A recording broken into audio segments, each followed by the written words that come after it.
I'm gonna send the link on the Discord and we're live now. I'm gonna send the link on the Discord and we're live now.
Oh, you called it the future of Catan?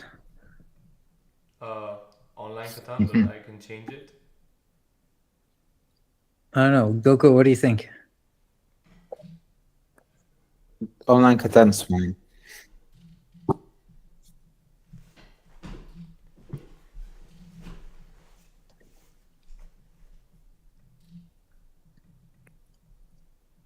It's fine.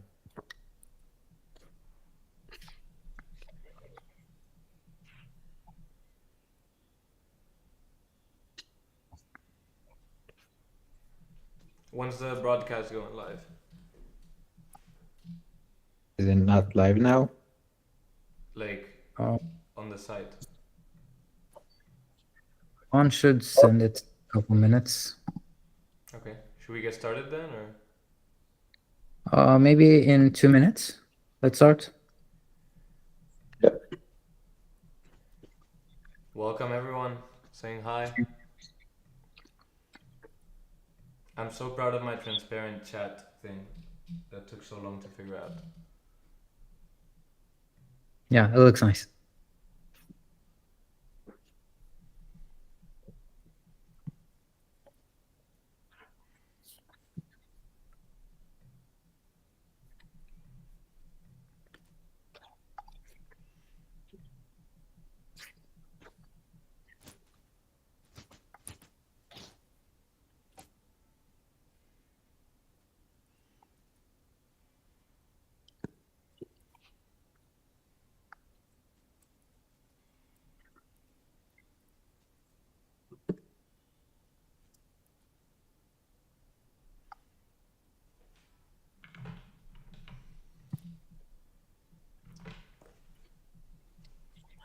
For everyone that's already joining, the first link in the description, you can ask any question that you want us to answer in the Q&A section a bit later.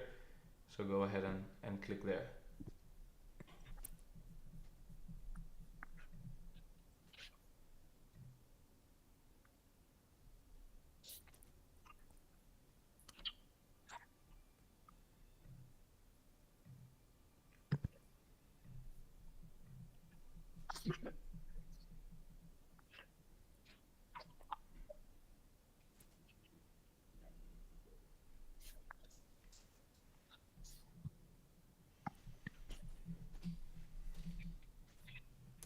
All right, we can, I think, slowly get started.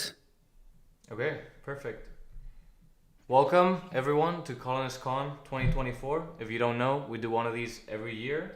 So welcome to everyone, and let's get started. So I'm going to be your host today, and first of all we'll do some introductions. You'll get to know us a little better, and we'll do some Q&A, and then you'll have a chance to beat us in the game and earn some memberships. So first, let's get with the introductions. So we can start with Goku and Demi. All right, so I'm Demi, guys, one of the co-founders, and Goku's my brother.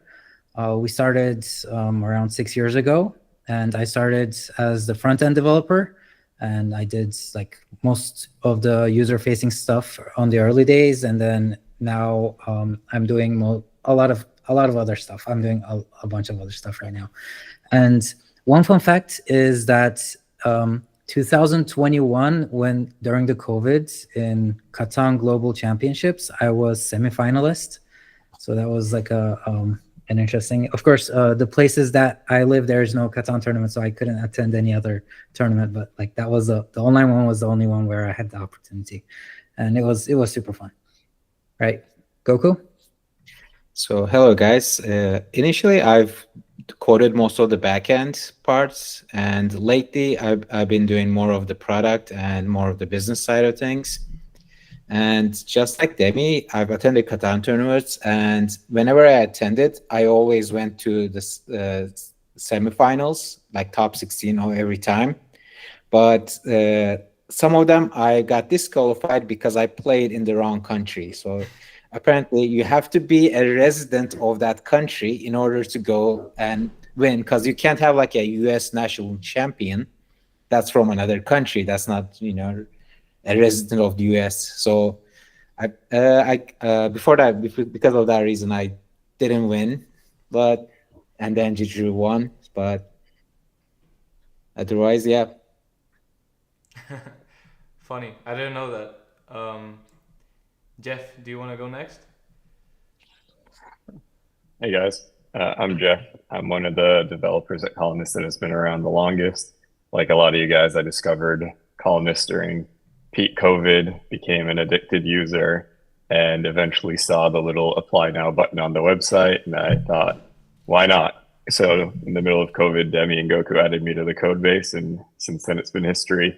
I've worked on a lot of the core game features, for example, Seafarers and Cities and Knights, put some effort into ranked and the leaderboards, and then most recently the replay feature. So I've helped out with a lot of the core features on the site. Awesome. And Rob? Hey everyone, I'm Rob. Yeah, like Jeff, I'm a long time Colonist player. I started playing back when it was Catan with a K in 2019, 2020. I joined Colonist about a year and a half, almost 2 years ago now. And since then I've worked on a lot of the core product stuff, front end, back end.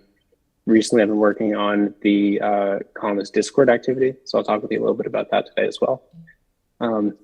Later on, as you guys are looking to play games with people, I think that I'm probably your best bet at winning a game. So looking forward to playing with you guys at some point. But yeah, good to see you all. Thanks for being here. No, he always says that he's not your best bet. He's good. Humble. But Sergey, if you guys been following, he's been multiple top 100 players, so yes. He might be the hardest bet.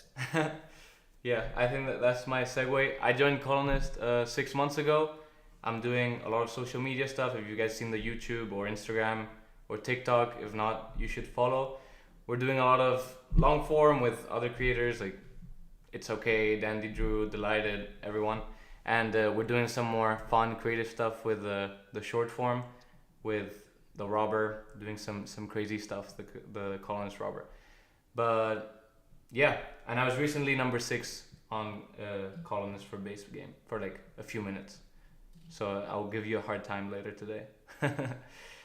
But yeah, we have more team members. Not everyone is here, and we're always looking for new team members. And you can, if you're interested in applying, you can check the new careers page. It looks very nice and fancy. But next up, we're going to talk a bit about the history of Colonist, and Demi will take us away. Well, actually, I'll steal that. Talking about the team members that aren't here, so we have quite a bit of team members now. Like I remember the first like ColonsCon we hosted, we were like I think 4 or 5 people, and there was just like Jeff here from here. But so today I'm gonna take over like Deviash's part as well with mobile. So we don't have everyone here, but I want to call out their names. Like we have Deviash from India, and he's leading mobile. We have like Mohammed from Canada working on Discord. FF from Turkey, he's working on design. Andrew from Russia working on QA. Akito from England working on QA. Lucas from Argentina working on QA, Param from India working on QA. You guys see the pattern? We have a lot of QA and devs. Myla from Philippines, she's answering like all your questions, helping with HR stuff. Like if you email, if you write on Discord, you'll get an answer from Myla. And Oz from Turkey and Stan from Scotland, both working on the core team.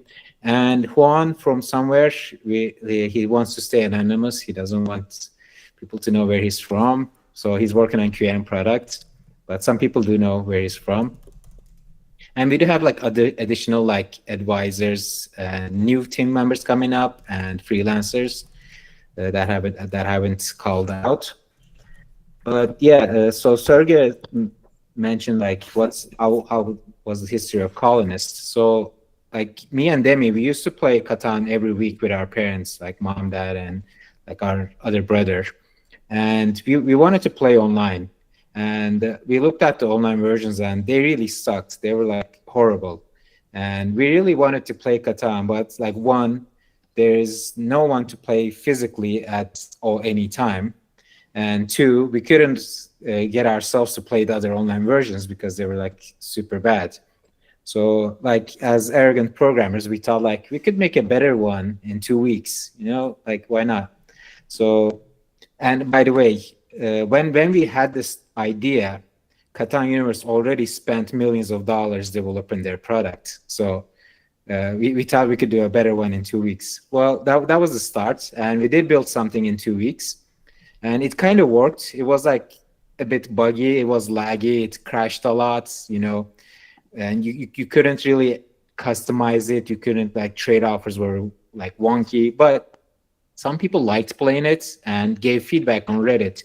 Actually, like Delighted, one of the most famous YouTubers, he was there actually from our first Reddit post. Like we posted, okay, we did this, we want feedback, and Delighted responded, oh, you guys did this right, and this wrong. So, and he's been giving feedback to Collins ever since.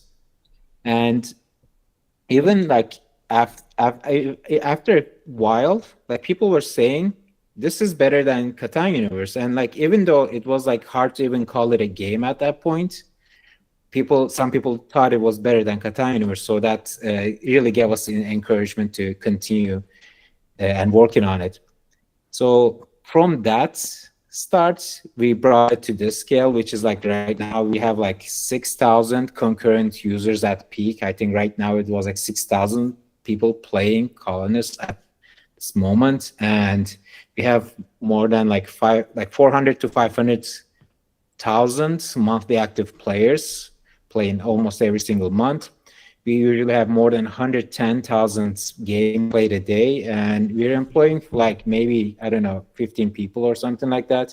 I can only count to 7 because like that's when we need to discard. So we're employing some people, and that was the sort of Colonist. And I was watching some old Colonist Con videos, and I was thinking, well, we probably did a very bad job because my assumption was promised a lot and delivered nothing.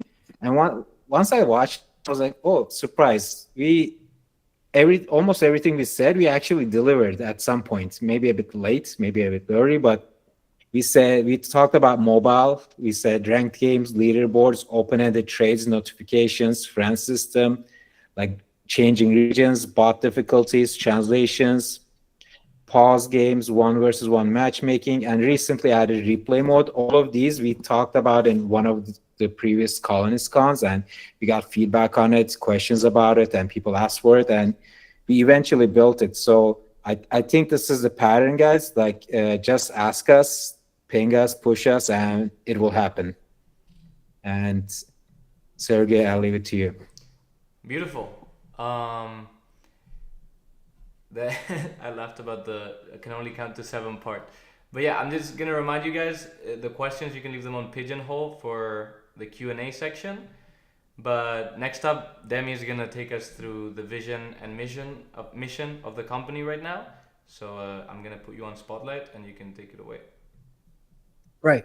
So for Colonist, our vision is to become the biggest digital native board game company by building extremely polished games that are social, competitive, and fun.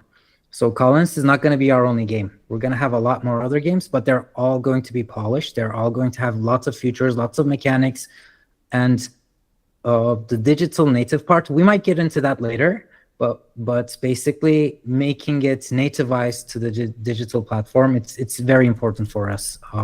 We can't just put something on the screen and then put 3D stuff, and it's not going to work. We need to actually make it digital native, whatever the digital players want to play. So it can be a little bit different from the original game. The rules are the same, everything is the same, but the way that people play, we'll come to that in a bit.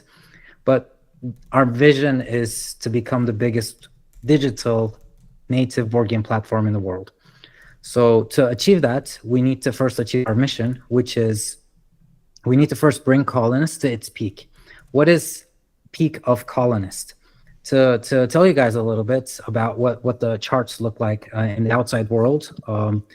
When you go onto the mobile app store, mobile games, you see chess, you see Monopoly, you see Scrabble, and you see all of these other board games that are on the top 100. Even though there are more fans of Catan, there are more sales of Catan, you see other board games topping the charts. And that's because there isn't a quality product, a quality Catan or a quality Catan alternative that can put the game up there and make millions, tens of millions, hundreds of millions of players to play. But all of these other games are doing it. So that is the peak of Colonist, and that's where we're trying to get. That's our current mission. And this isn't going to be easy. Like most of those games, they have hundreds of people working on it, optimizing every single detail, making everything beautiful, creating a great product, great service, having great communication, having great marketing, having great messaging, having like all of these stuff needs to be super well optimized in order to get there. And once we get there, we get hundreds of millions of players, and you're gonna see like lots of random people, your grandma, your mother, and their friends, knowing what this is because they know the other games, but they might not know Colonist or they might not know Catan. But once we get there, they will know Catan. So that's our current mission. And of course, like I said, this needs hundreds of people, and this needs like very, very good implementation, good execution. And now the team is going to talk about how we're going to get there, what we're doing this year. And it's not a 1-year project, it's a 10-year project. So we're going to take it slow. We're going to go step by step. We have a long-term roadmap, but we're gonna explain to you what we're going to do in the next 6 months, next 1 year, and then we can hear more of your questions later on. Perfect. We're just getting some questions about like the timetable sort of for this. So I'm just gonna say we did intro, history, vision, and mission. Now we're gonna talk about roadmap. Then we'll do a bit of a Q&A. And then we'll play some games where every team member will be in a different game, and whoever comes first, you can choose who you want to play, and then we can all play. All right. So now let's talk about the roadmap, and I'm gonna let Jeff lead that. Let me just change the spotlight, and you should be able to take it away. Hey guys. So most recently, I said I worked on a bunch of features, including the expansions and the rank system, etc. But we recently made what we're calling the core team. So the core team is focused on any feature that is platform agnostic. So the best example of that is most of our resources were dedicated recently to launching the replay feature that I'm sure a lot of you guys saw on the site. So that's an example of what the core team is currently working on. Are features that are applied to every platform. And benefit the entire community. So we kind of go through these cycles of we build a new feature and then we go through a valley of let's polish everything on the site, because while we're building, we kind of let things slip through the cracks. And then once we've launched the feature, we can go back and fix some of those things. So our next 3 to 4 months are going to be starting to clean up some of the stuff we've let slip through the cracks, some little bugs that have built up, a little bit of polishing. But our main objective in the immediate future is starting to address some of the top complaints you guys have had about Colonist for a little while now. So I mean, the main one, as everyone knows, you don't need to scan our Discord very hard to see, but it's toxicity. We all know that toxicity has been a problem on Colonist for a while. A lot of games, especially online games, deal with this. There's never really a clean solution, but we're going to be starting tackling it. So of those, there are two main offenders. When you actually look at the report reasons for Colonist, the top one is people wasting the clock. And you guys may have seen in the patch notes recently that we improved our AFK kick system dramatically over the past 2 weeks, and we've seen a dramatic reduction in the amount of people being reported for wasting time. So in the immediate future, you'll see some more tweaks to the AFK kick system and some work addressing the toxicity in chat. So that is coming down the pipeline. And once that's done, the other thing is there are a large portion of devices that just Colonist does not run smoothly on, and we're aware there are some inefficiencies in our game client that just, it's not choppy, it's not responsive. There's some bugs in the UI, so we're going to be stabilizing that. Once we get through that hump, then we'll start talking about future roadmap items, things like map editor, better bots, all the features we know you guys want, but we're trying to go through a period of polish right now since we just spent a lot of time working on the replay feature. So that's what's coming from the core team in the future. Excellent.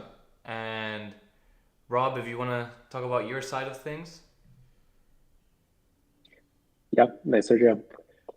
Yeah, so my name is Rob. I'm a developer, and I work primarily on the Colonist Discord activity. So that's what I'm going to be talking with you about today. So in case you haven't used it, the Colonist Discord activity launched last November. And over the past year, we've brought Colonist to millions of Discord users. So now if you're using Discord, whether you're in a text channel or a voice channel, you can open up the Colonist Discord activity within that channel. And the activity is optimized to be native for Discord. So if you're in a voice channel with a friend, you can fire up the Discord activity, play a game together. And similarly, if anyone is in a public channel, you can play with anybody else who joins the Discord activity as well.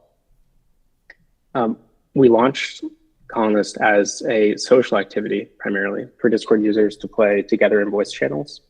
But over the past year, we've worked to bring more of the web features over to Discord, things like online matchmaking and leaderboards. So now you can play competitively on Discord with the same account that you use on web, automatically linked if you use the same email. So if you normally log in on colonist.io using Google, for example, if you have a Discord account with that same email, when you access the Colonist Discord activity, that'll be automatically linked, and you'll have access to all of your membership, your items, your ranked ELO, all of that. And if you use the Discord mobile app as well, you can play the Colonist activity there too. So looking forward, we're working to continue to bring all of the web features over to Discord so that wherever you play Colonist, you'll have access to all of Colonist. For example, right now, you can only play with your Discord friends in a local private room in the activity. But we're soon going to be bringing the public lobby to Discord, so you'll be able to play full games with friends, even if you're only playing with 1 or 2 friends on the Discord activity. So if you've played the activity and experienced the frustration where you hop in with 1 friend and you want to play a full game with 4 people, but you have to settle for playing with bots, we're going to fix that. You'll be able to play with 4 people with anyone in your activity as well.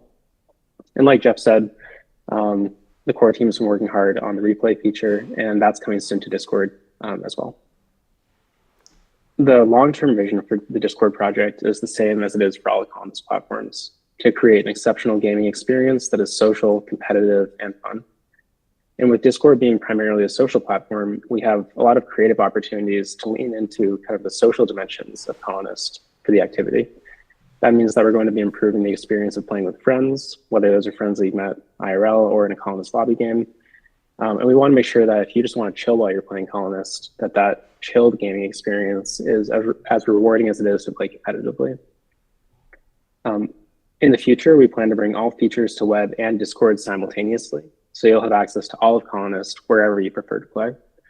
And as we continue to develop features to improve the social Discord experience, we'll be bringing those over to web as well, to make sure that all platforms are getting the best version of Colonist. In addition to the upcoming features, we're prioritizing expanding our reach to more Discord users. More players, of course, means more revenue, which allows us to reinvest more in Colonist.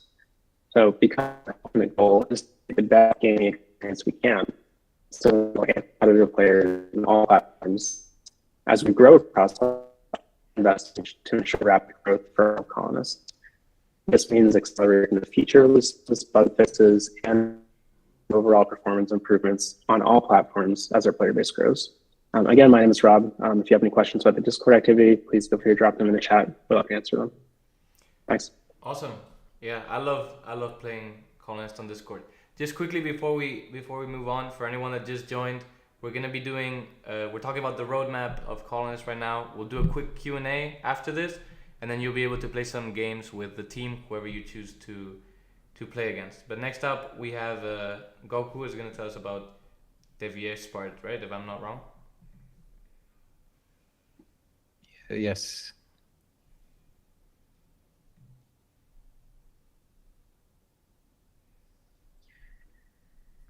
Can I present? Let me see if I can do that.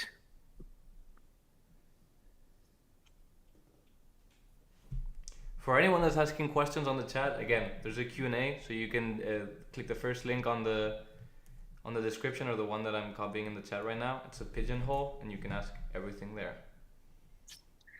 Is my presentation working? Yeah.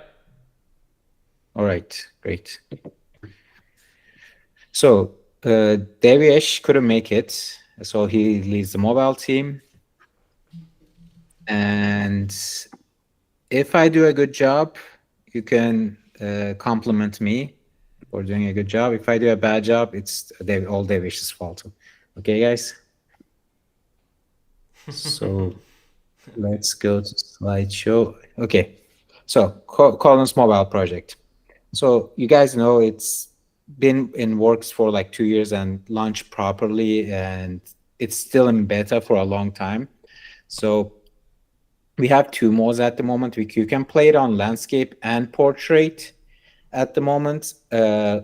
This might change in the next year, but currently it's like this. And this is because some people want to play more casually, some people want to play more hardcore, and they want different orientation, different features. And this is why we kept both of these orientations in the mobile version. So our vision and mission is actually same as other platforms and teams. We are trying to build the biggest digital board game platform on the internet. And to be able to reach that vision, we have to get Colonist to the peak, which is bring it to the top 100 digital games in App Store and Google Play. So right now it's not even close, and Catan Universe is not even close. But like Demi mentioned, a lot of other board games that are very popular are in that. So like chess, like Yahtzee with friends, Words with friends, Scrabble, like all those games. There's so many board games in the top 100 digital games, and Catan is at that caliber of a game, and it should be there. And someone needs to make this game and get it to that level of popularity. And I don't see anyone else doing this, so it's up to us. This task is our task as colonists to do. And so the plan for next year is we're gonna add regional pricing and invite friends in the app feature. And so we want to feature complete this with web. Right now there's a lot of web features that are not active in mobile, so we want them to be same one-to-one, just like Discord is. And we want to improve the performance of the app. We know it's draining too much resources of the phone, and we wanted to work on lower end devices or tax less on the higher end devices as well. And with regional prices, we want to do like native in-app purchases, and you could like use Indian rupees and just buy your monthly Elite subscription. And we want to be able to invite, just like send an invite in the game. And so one problem thing with mobile is it's very hard to send the link via mobile because hot linking is wonky on mobile. It works properly in web.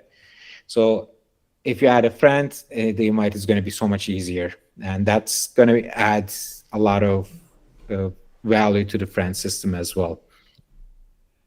And we are in beta at the moment. Like you can download the iOS and Android version and just give it a try. It's like working quite well. It's coming to the end of beta at the moment. We do have to finish and polish all these features up, but it's coming there.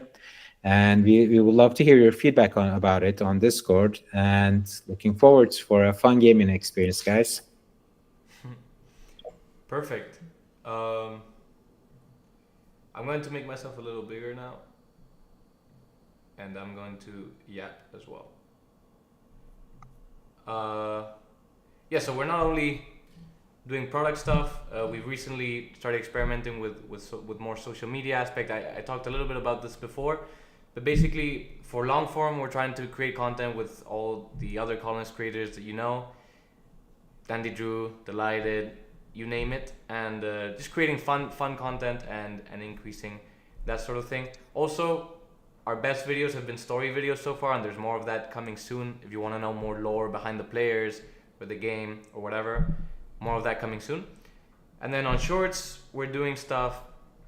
We're doing funny stuff with the colonist robber going around trolling people, stealing, and people seem to enjoy that. So we'll be doing more of that. If you want to follow all of that, you can subscribe to the YouTube channel while you're here, or you can follow us on Instagram, TikTok. Yeah, that's basically that. So now we've talked a bit about the roadmap. We can move into the Q&A. You guys have asked some questions on Pigeonhole, and we'll just take turns answering them. I will now move myself back to where I was, and I'll move the spotlight so we can see all of us. And yeah. There, perfect.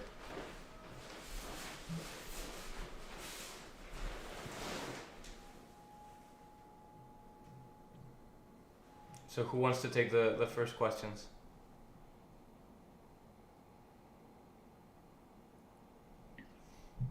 Look. Okay, I can take the first cosmetic question. Do you want to read the question first and then talk about it? Yes.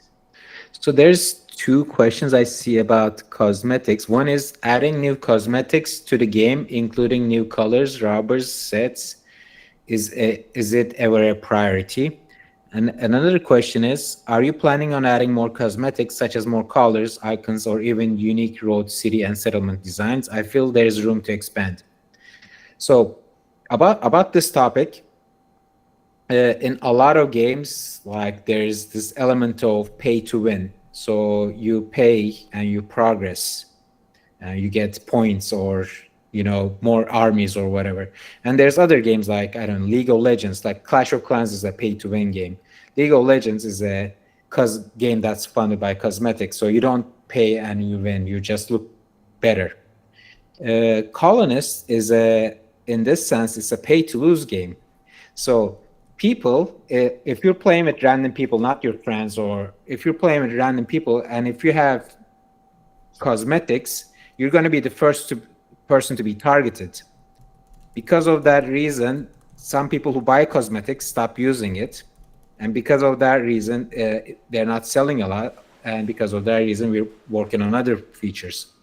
Do we want to add more cosmetics in the future? We definitely do, but they're not as so. Personal cosmetics is not as efficient like in other games. But something like board redesign, map redesign, like more of a whole boards kind of cosmetic changes, those could be in the future, but not at the moment, probably a year or further ahead.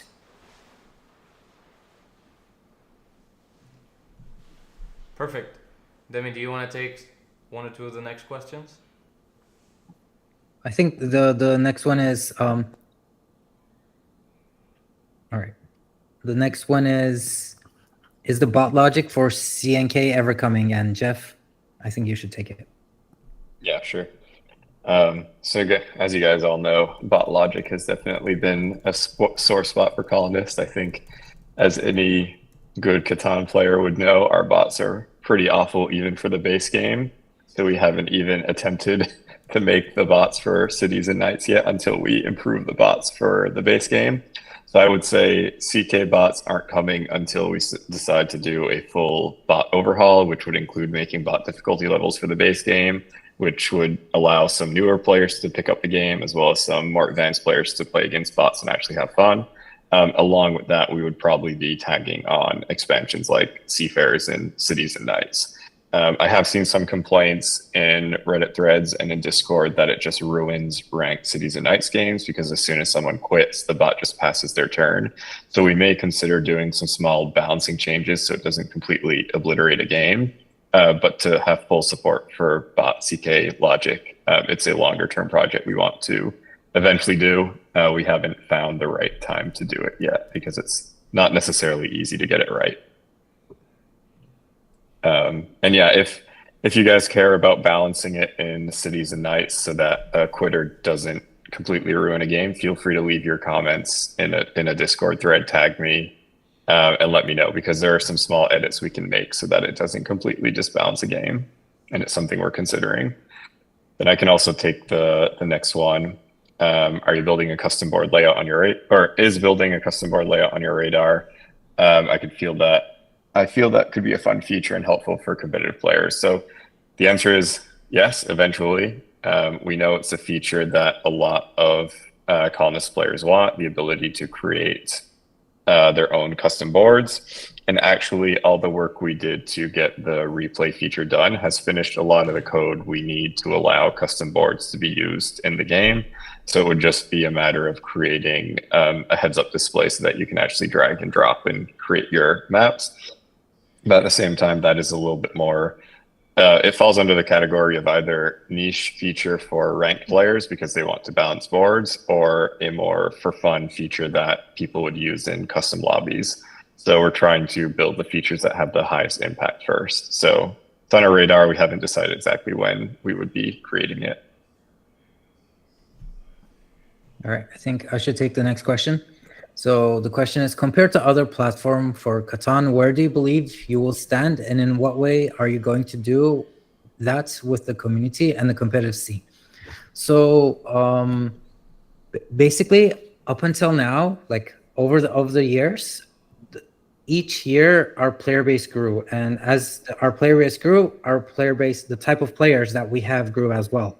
And then we didn't pay super close attention to it, and then we just did whatever was the most popular.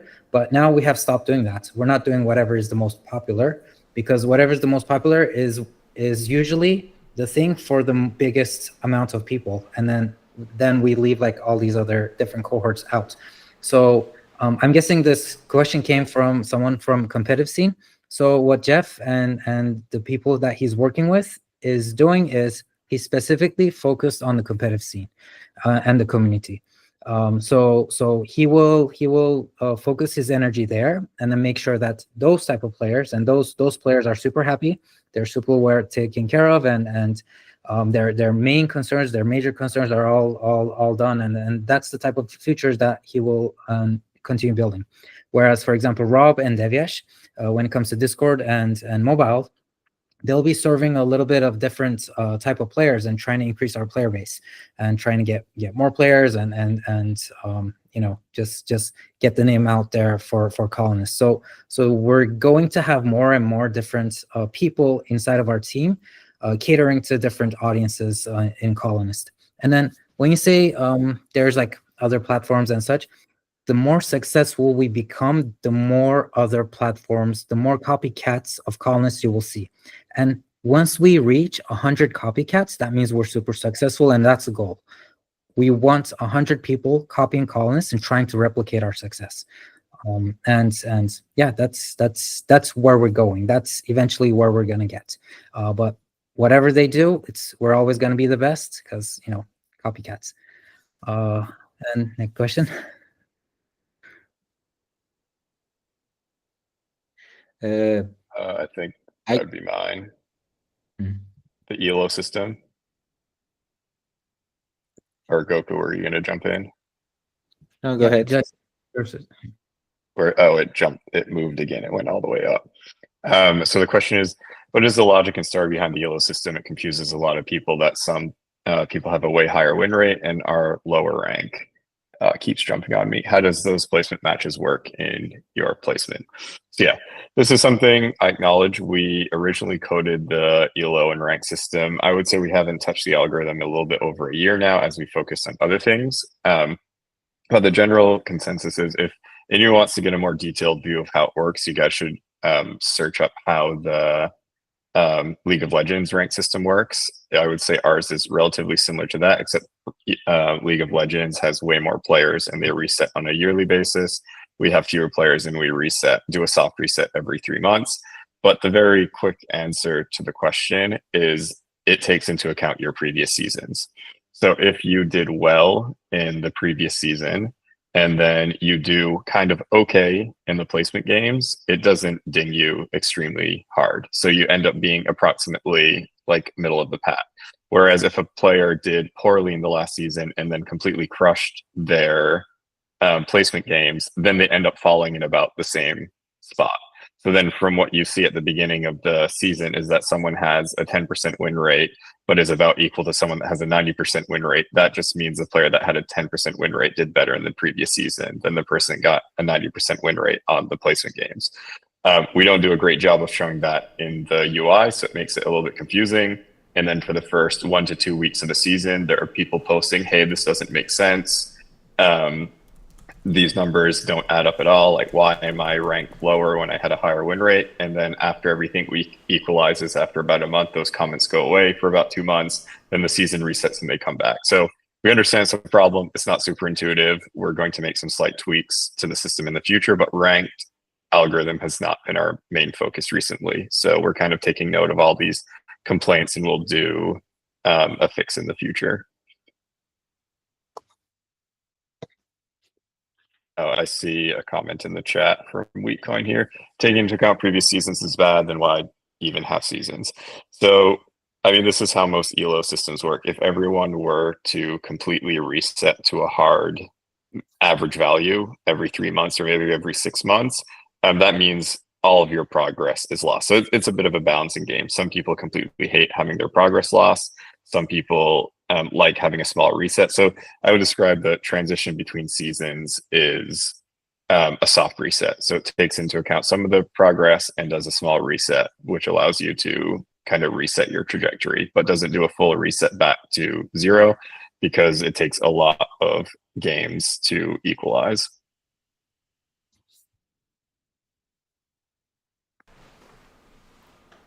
Who wants to cover the next question? Okay, it says, is your pricing ever going to be realistic? Is a subscription to Colonists ever better than a Xbox sub? So that the second question is absolutely it's better than a Xbox subscription. But so is it going to be realistic? We're actually working on this in the mobile presentation I mentioned. We're going to have like more local pricing, and this is a project we're working on. Just like translations came like a few years later than we had people coming from different countries. We know that Colonist is not affordable for every country. We targeted the pricing mainly for US, which is one of the most highest cost countries, and even there it's the cost is high for a lot of the states as well. So we're working on a project to make it more better pricing for everyone. And I see also like another question. It says, any chance you'd pick a less offensive name? And if I think this is they're mentioning the name Colonist here. And story about that, we didn't actually pick that name. What we did was, Rob mentioned it was called Catan with a K. So it was a hobby project at first. And we just bought the first domain that came to mind, which is Catan with a K. And once it's moved from a hobby project to an actual game, we needed a new name. And we asked the community, such as you guys, hey, what should the new name of the game be? And they gave us a lot of suggestions. We put it out to vote, and Colonist.io came at top. So the community chose the game, and it is mentioned that a lot of people like, not a lot, but like sometimes we get the feedback that this name might be offensive to some people. We got that feedback a lot, but we've never, out of millions of people, never had someone told us it was offensive for them specifically.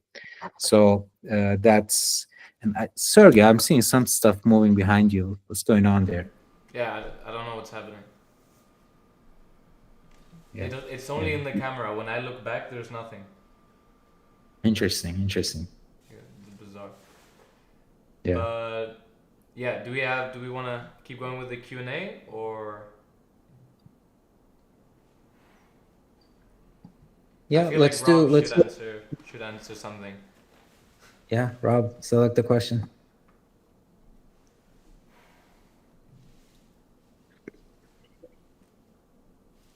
All right. I think that, yeah, I'll answer. What is the most users you have playing at a time? Like Goku said, right now it's 6,000 to 7,000 normally. But last year, when we launched the Discord activity, I think we reached 8,000 or 9,000 users at one point. So, yeah, good question. Thank you.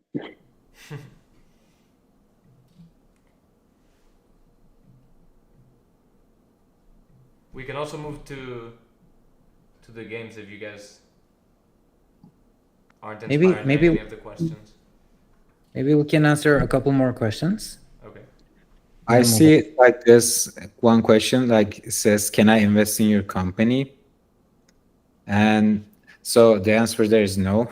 We're bootstrapped, and a lot of people want to invest. Every week we've been getting emails.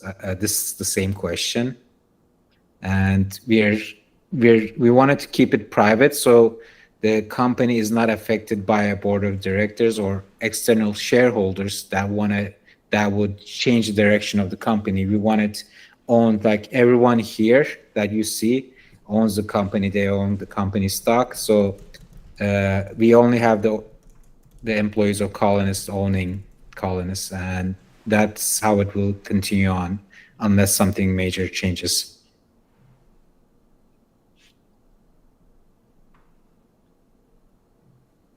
So another question.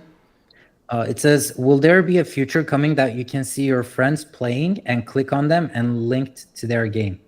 We currently have a feature like this. You have to go into the rooms, and then inside of the rooms on the left side, you can see if your friends are online, and then you can observe them if they're playing or invite them to your room.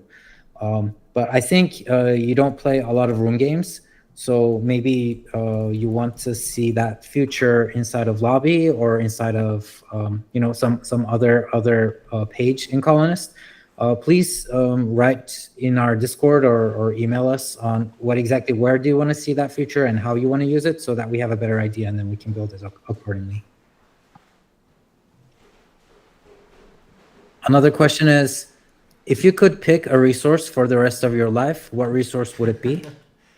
Okay, we should all answer this, guys. Yeah. For me, it's sheep, because sheep, they will produce lamb, and I like eating lamb. So for the rest of my life, I would enjoy that very much. Sergio? Yeah, I think I was gonna go with sheep, but now I feel like one of those copycats.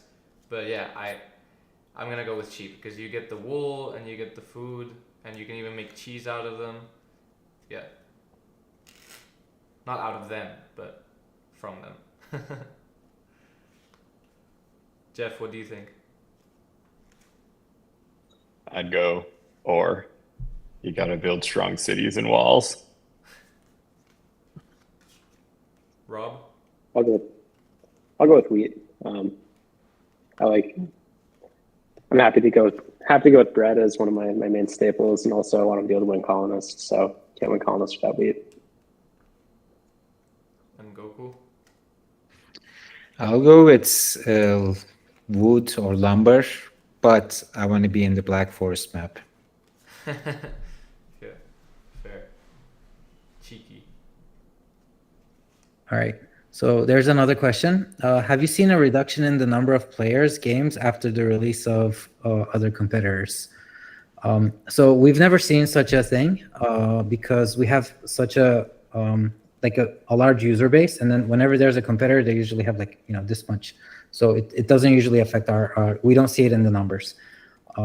So I guess that answers the question. On the other side, like I said, we're gonna have hundreds of versions of this game come out if we become successful.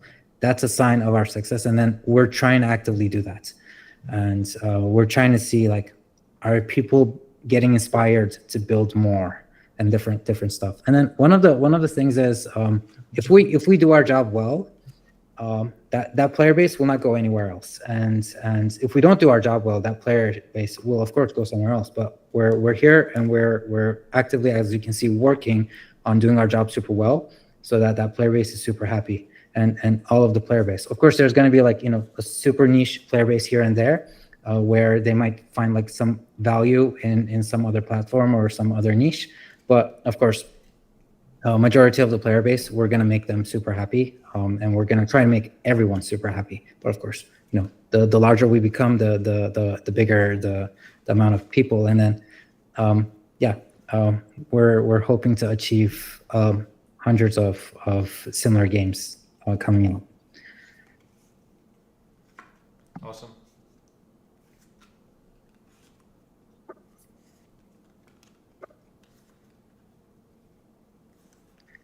So guys, do you want to answer any other questions?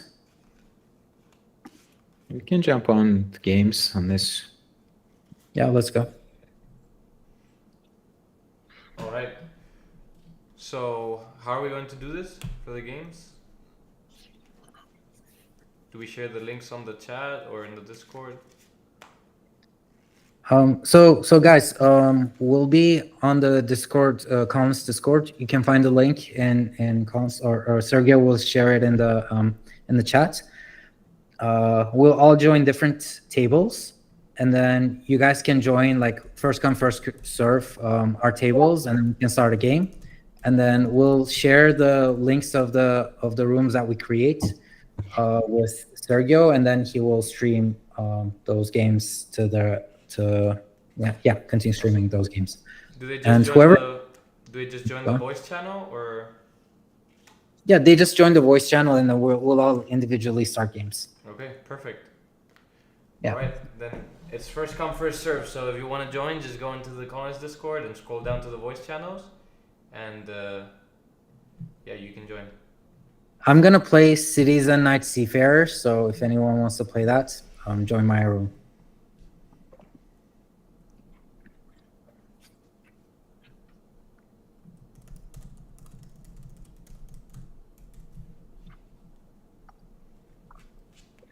I'm going to get a base game going for mine. So see you there. All right.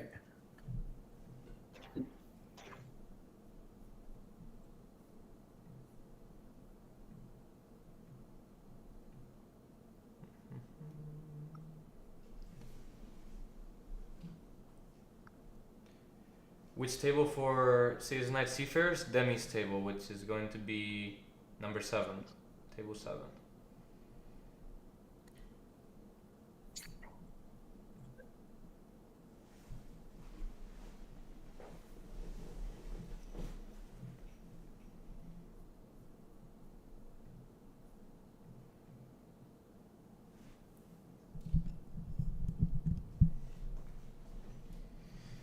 All right.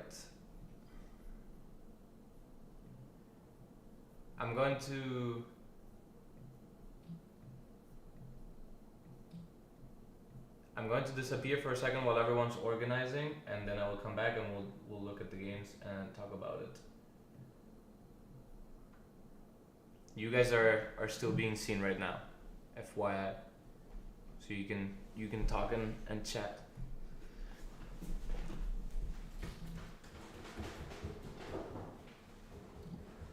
All right. So guys, we can practice our streaming skills. So what do streamers do when they're like just by themselves on the yeah, they just talk nonsense? Like, do we talk nonsense? What do we do?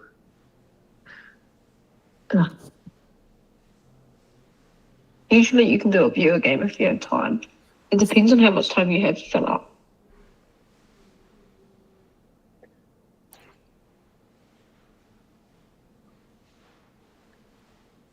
So it sounds like the people in our Discord channels are also going to be able to be streamed here. So just so everyone's aware, if you're talking in Discord, you'll probably be streamed through as well. sorry, say it again. I was saying that if you are in a Discord channel playing Colonist with any of the four of us and you are talking, you may be able to get through to the stream as well. So just be aware that we're all here together.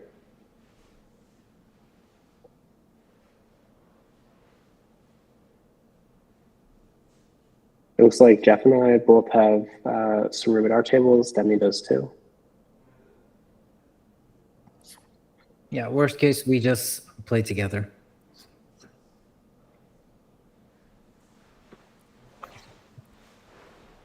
You guys playing days?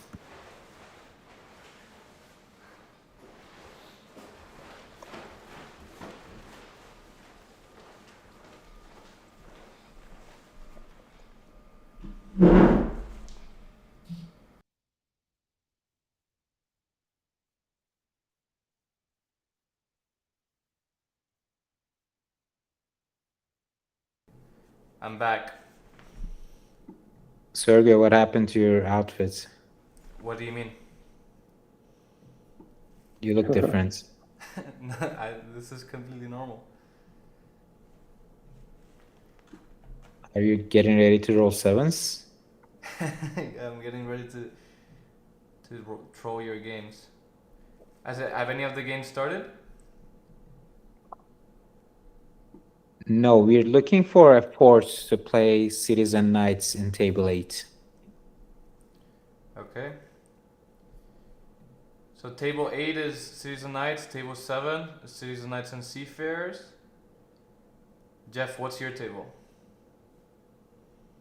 I was gonna make it just base game. Base game. And Rob, yours is also base, right? Yeah, mine's base too. You're unable to Right. accept invite. I sent For Liam anyone to. that's just joined, you can play games against us. If you join the Colonist Discord, I'm going to send the link one more time. And there's Cities and Knights and Seafarers, or you can just play base game. So just join right there.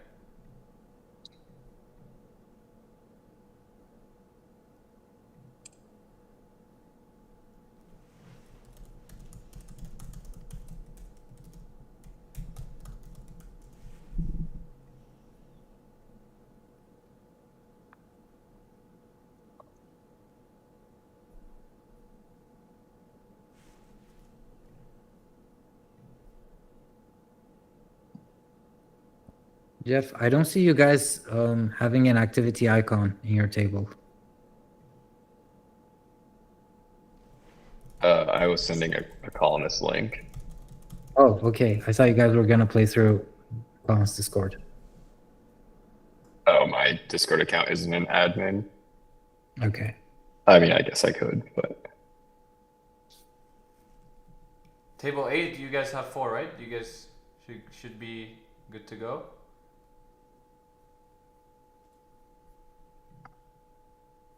Goku, you're muted. Yeah.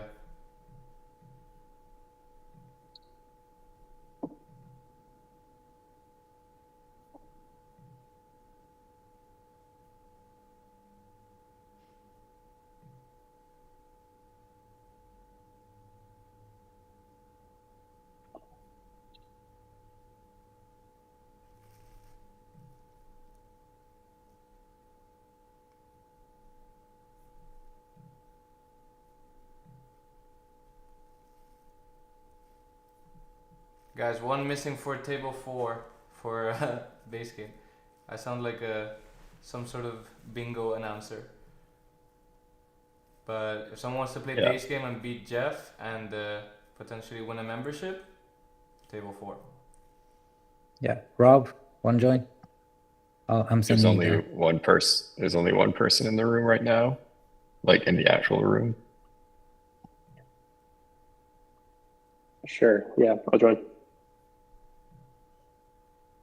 We still need one more.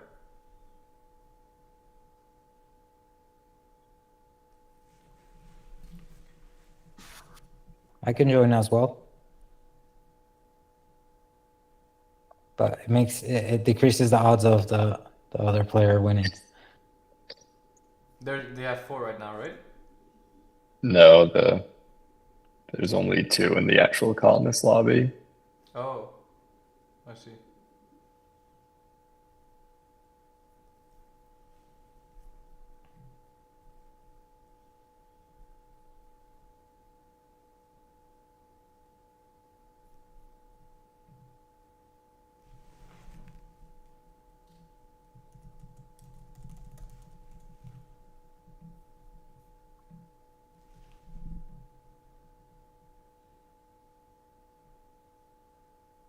Okay, we've got another one. Demi, did you just join? Or is that you, Rob? Or someone else? Demi joined the voice call. I think that he's joining the game as well. Goku, did your game start? Yes, our game started. We're placing.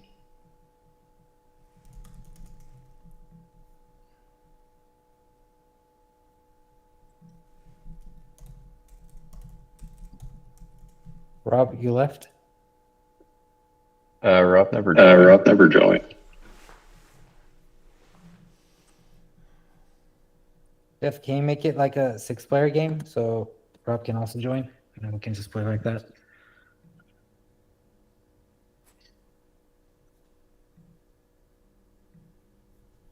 I can also join one and then go back and forth.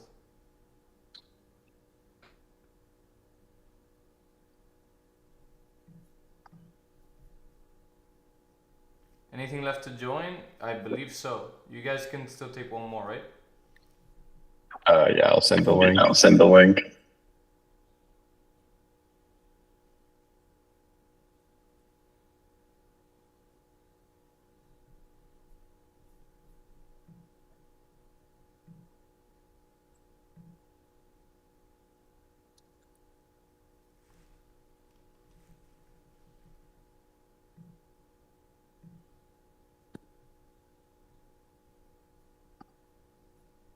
Who's the last person to join? We're 5 people in the Discord channel, and then 5 people In the stream. Oh, someone's okay.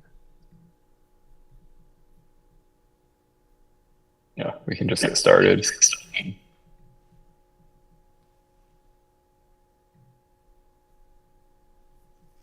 Guys, send me the link so I can watch it and we can all see the game. Someone just joined.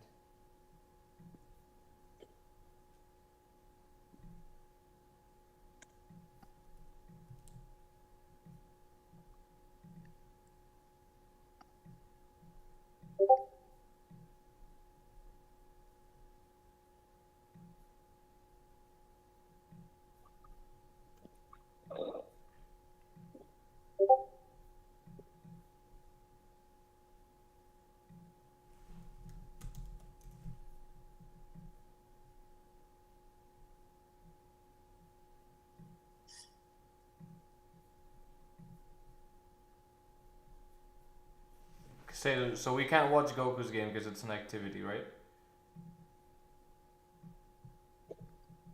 You can join the activity and inspectate the game. Okay. That'd be the only way.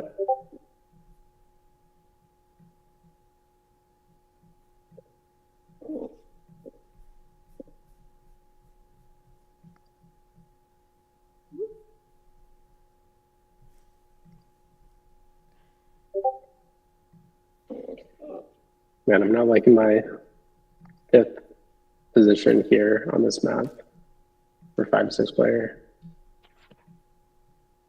I think I'm gonna be in trouble.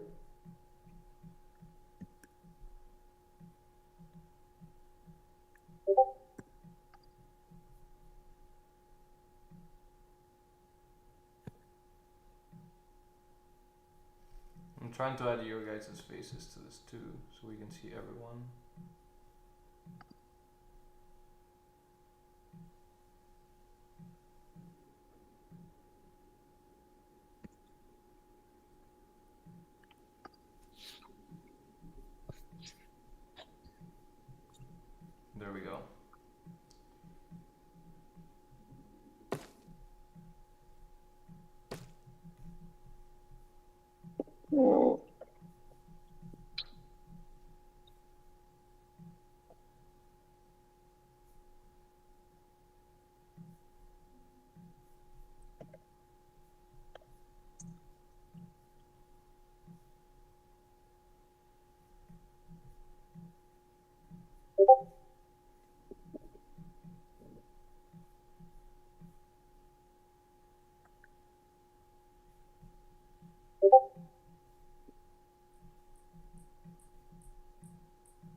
Interesting. Okay.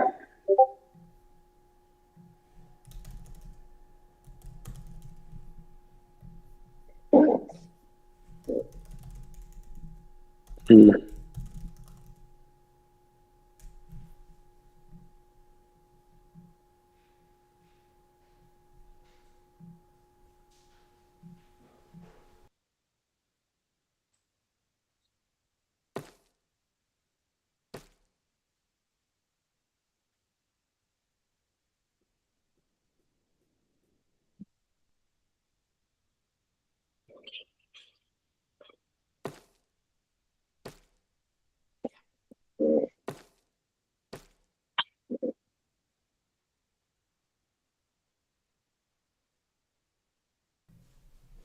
Okay, I'm back and out of that thing. Wow, that was so hot.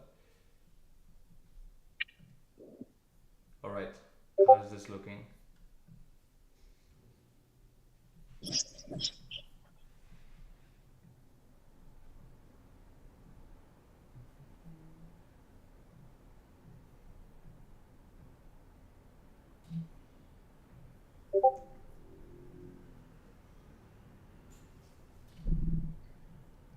Okay, so I'm not completely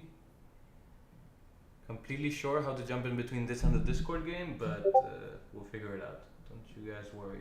All right, guys. I think Sergio's gonna start streaming here, so I'm gonna go inside of the Discord chat, and yeah, we can talk there. So, say, guys. Yeah. I also Yes. posted our game link in the chat below in YouTube, so you guys can spectate us. And Sergio will start screen sharing in a bit.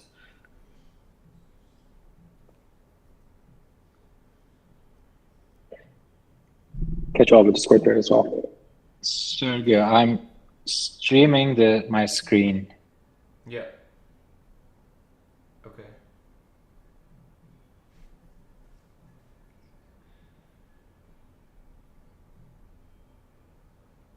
It says the channel is full and I can't join it though.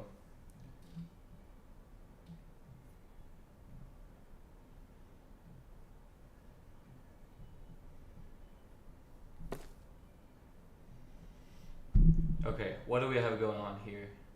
Wow. The second you add more people to this, it gets hard. How many do we have? Four? I changed the channel limits. I increased the channel limit, Sergio. Try it again. Perfect. I will join. All right, nice.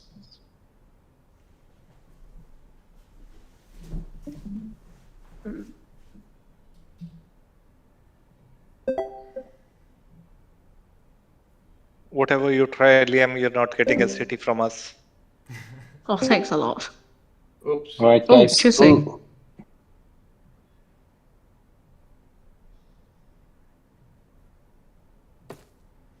Okay. Now we should be able to have both. If I figure out how to spectate. But for now we'll stick with this one. There's 5 players. Everyone's placed except black. Where can he even place? This looks nice. The 5-4-11. Yep, nice. All right.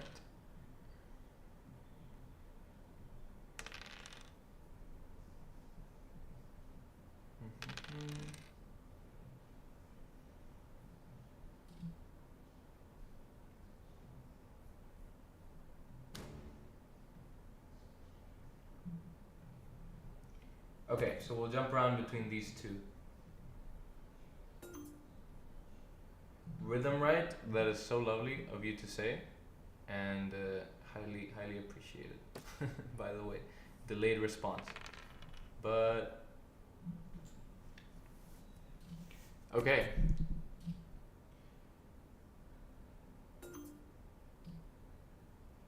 So Demi's going for extreme or we cheap. Then we have Jeff. It's just kind of a balance game, not a lot of ore.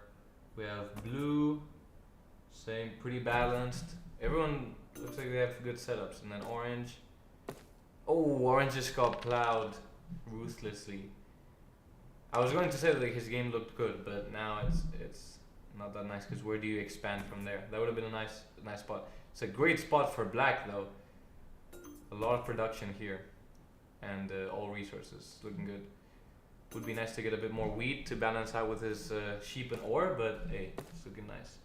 Now let's jump to the other table quickly and see how they're doing. The thing is, with this one I'll have to make it bigger like this, or how? Yeah, we'll just be jumping back and forth. Okay, so they just have 4 players and just cities and knights. The map is so much smaller, easier to follow. That's funny. Okay.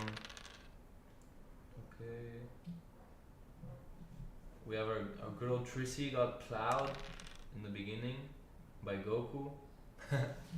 Okay, but he managed to get his settlement. And yeah, nothing too crazy here. Whoa, 2 cities in 1 second. Both Demi and Blue. Interesting. This game is moving fast. There's already someone at 4 points, and everyone else at 3 except poor Orange. They got plowed.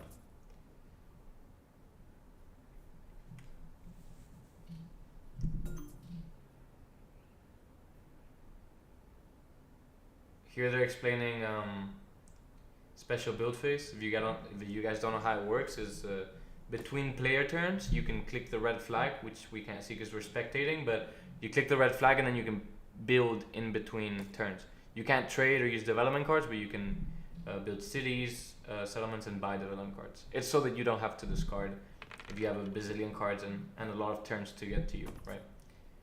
Yeah. What's going on here?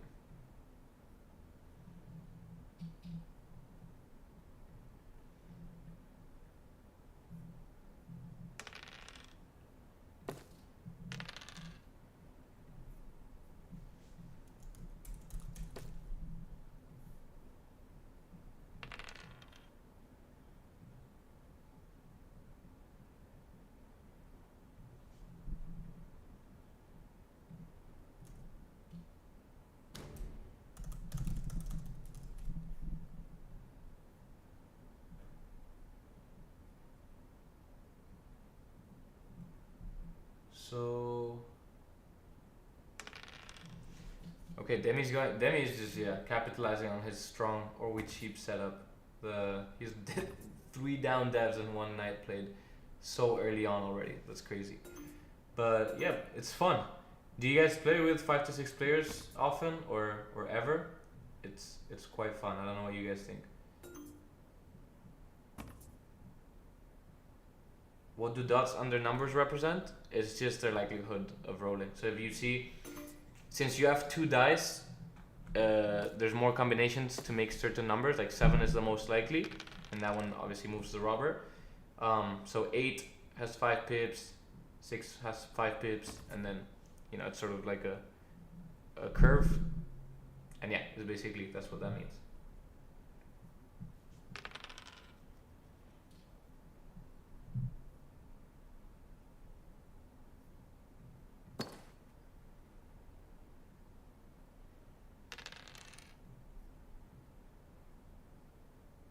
I should move this a little bit this way. It's hard to have both the Discord one and this one because they need different dimensions.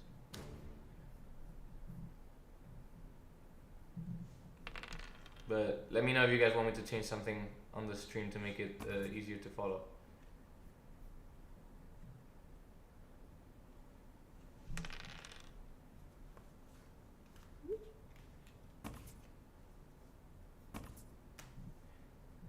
We have some table talk going on saying black is looking dangerous, and he's not wrong. He's not wrong. This road, I don't like that. Who's even going to contest that? Probably no one.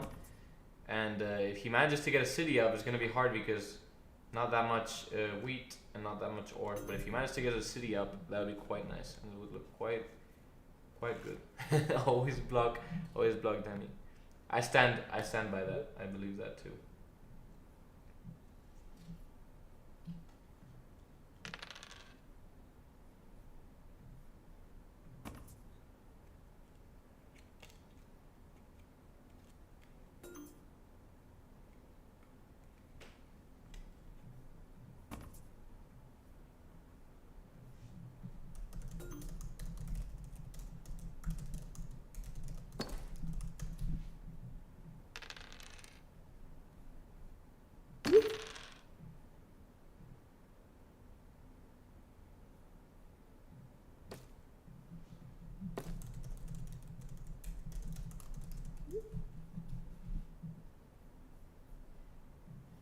Okay, we should get a link for the other game so we can switch easier, without having to do all this hassle. But yeah, guys, chat with me, keep me company. Let's talk about stuff while we look through this game.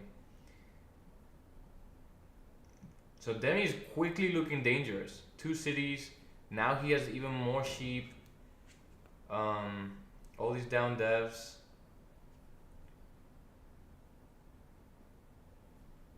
Yeah.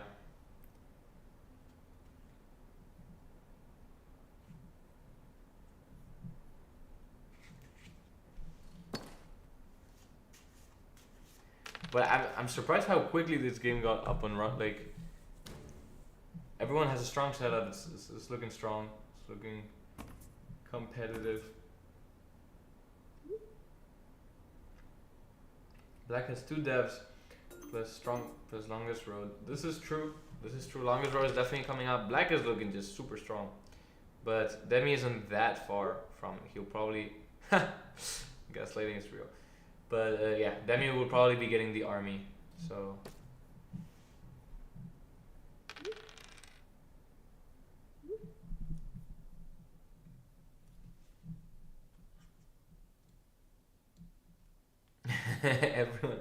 everyone is agreeing that Demi is the threat.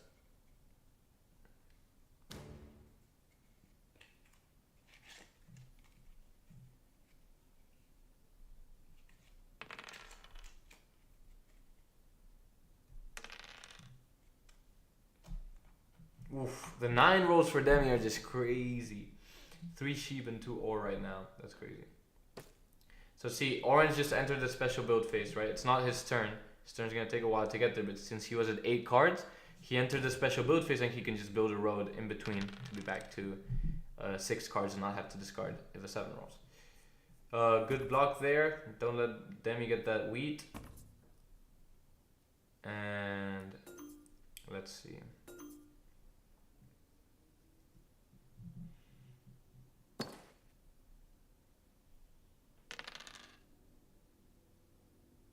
Oof, that 12 was so clutch right after building a city.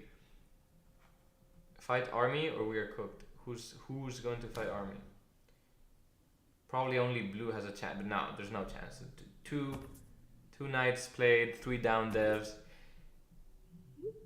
This is yeah, the table talk here is not very convincing. Of course I get army, but that's about it. Yeah, I don't know. 2 cities. He doesn't have wood or brick, but the devs will help him. There's the army.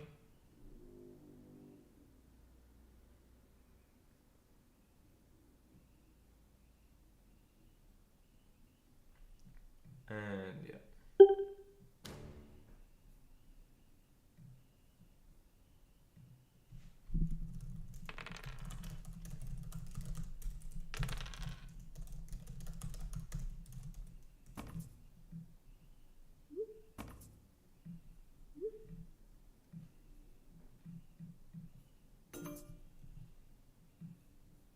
Okay, and now we can also watch the other game. There we go. Alright, let's catch up quickly with what we've been missing. So everyone's at 5, Liam is at 4. Our city improvements looking. Goku's advanced on paper. Yeah, it's looking relatively even.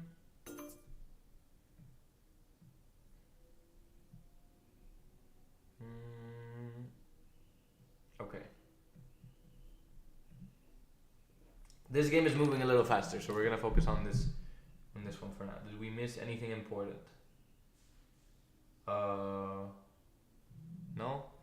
Jeff is sort of picking up, right, with red. He's at 6 now.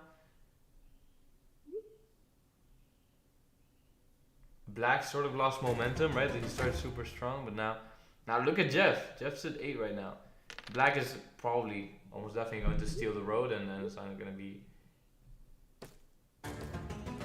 Okay, interesting route. Interesting route.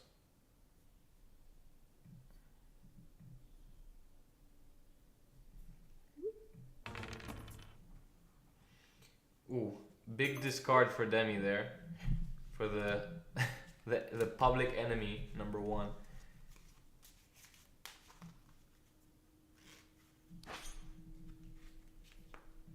I heard some night noises, so let's check. Ooh, Barbarians just attacked. Liam and Weakcoin got some progress cards. Yeah, nothing too crazy going on. Okay, back to here. Back to our main event. Then he builds another city and is at 8 points with 2 down devs and still trying to say GG Jeff. Maybe not that convincing. And he's had 2 down devs for a while, so I think at least one of them has to be a VP. You want me to check the Discord server? What needs checking?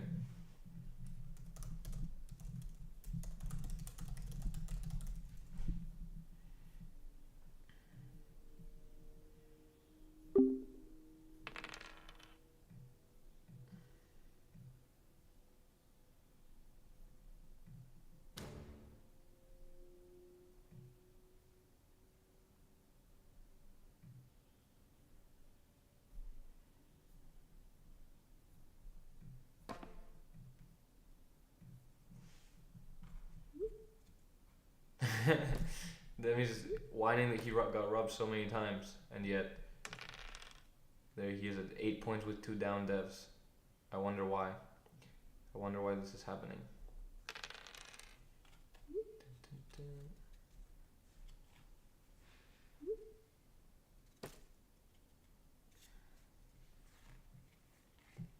Jeff trying to sneak the road.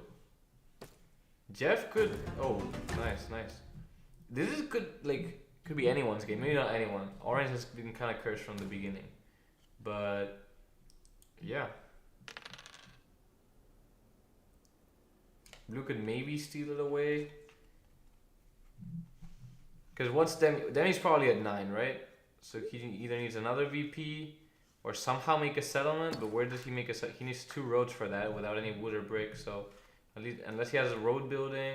He already played one of the Yops, so he probably doesn't have that. Yeah, interesting. I think that there's time. There's time for someone else to to sneak the win, I think. So we'll see.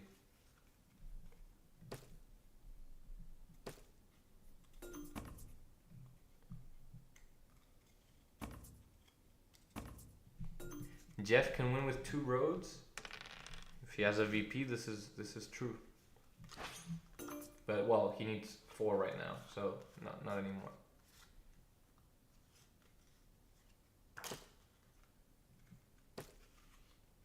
Oh, orange going for the road. No. There's so many. Blues is so long. Who's the block right now? Is it Jeff or is it Demi still? Or both? Fair enough. Yeah, it's probably the strongest block right now. Except now, yeah, because Jeff doesn't even produce break. I don't think he's gonna be able to take the road.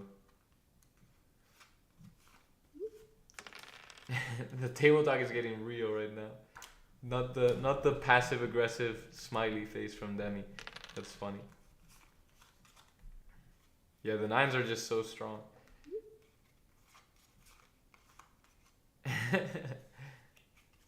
Let's check back on our CK game. Has there been any crazy advancements? This game is going way slower than the other one, as makes sense, I guess.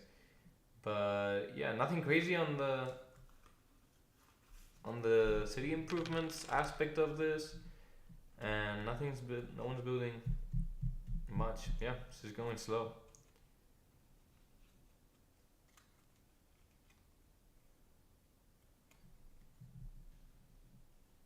Whose setup is the strongest? Trissy has a lot of city improvement stuff going on, but so does Black, and so does Blue only has one city. So yeah, they're still at the phase. As I understand, the city improvements are crucial, so they're looking good.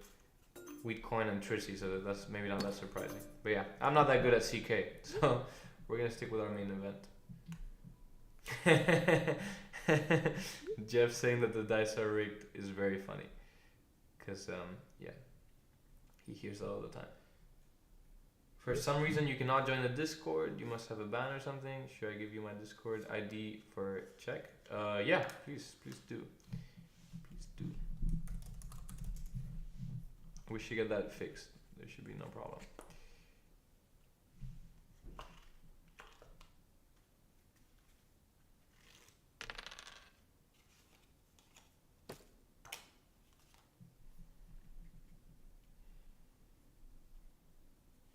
So Demi's still with the 2 down devs. What is his? Is it a monopoly? No way, right? He would have used it, or maybe he's waiting to have the settlement and then use the road building. Because otherwise, I don't see how he's had them for so long.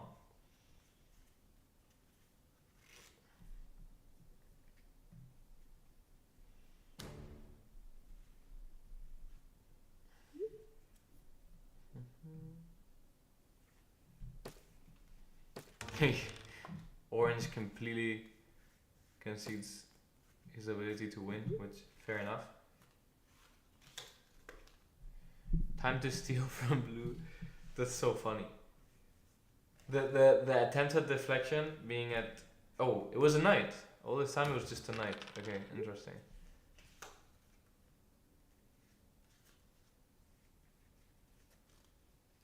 I wonder why he chose to move it now. He's been blocked like the entire game. Yeah. And he bought another VP or another death card.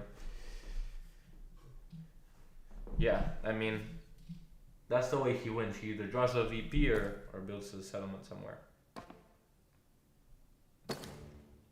What do we have going on here? Okay, now that we see a little bit of progress. Wheatcoin has gone the 3, I forget the name, but where you can trade the commodities.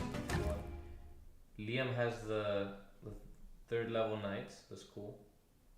And yeah, Trissy's like super behind on city improvements. Yeah, fun times. Who has the best chance to win? It's probably Wheatcoin right now, I want to say.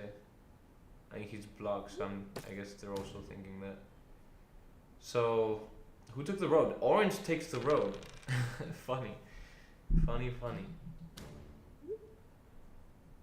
Demi probably at 9. Yes, this has been the case, I think.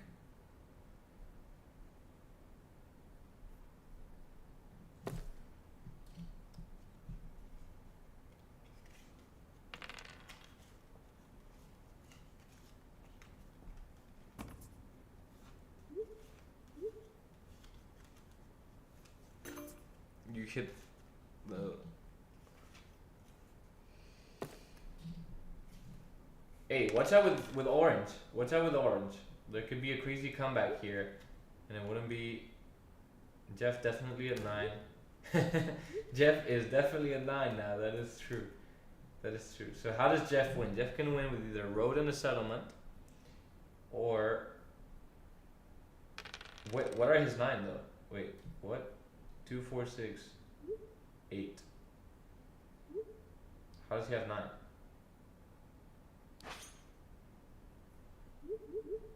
What am I missing?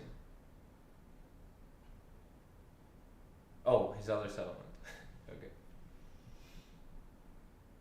I mean, So yeah, he had a Monopoly. I wonder if that's the card he had on the mount. Probably not. That's the one he just pulled, I'm guessing.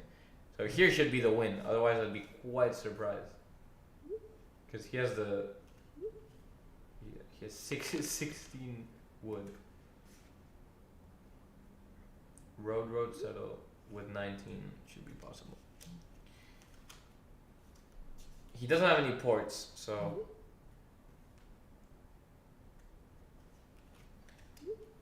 So that's that.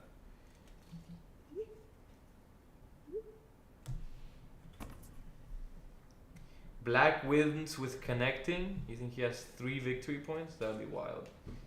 But I mean, I guess he has the intel that he doesn't have VPs. But there's the GG. And took... Oh, he bought a death card and drew a VP and won. Nice. Return to map. I can't view the replay? Okay, shame. But yeah, GG. I should probably get back on the call, but I closed the tab by accident. So let's get back here and see.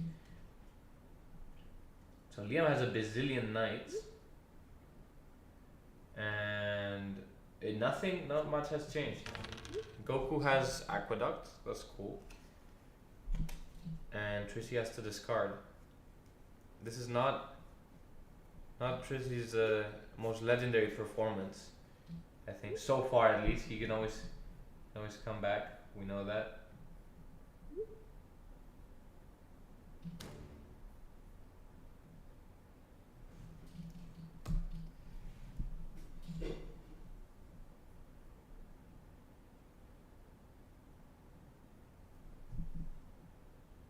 Okay, I'm going to get back on the call and see what these people are saying.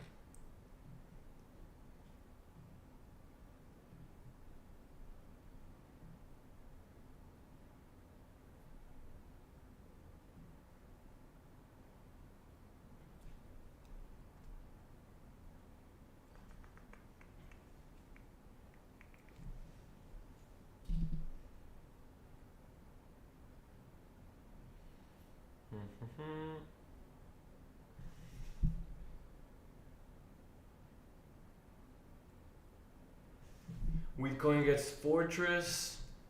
Looking good for him.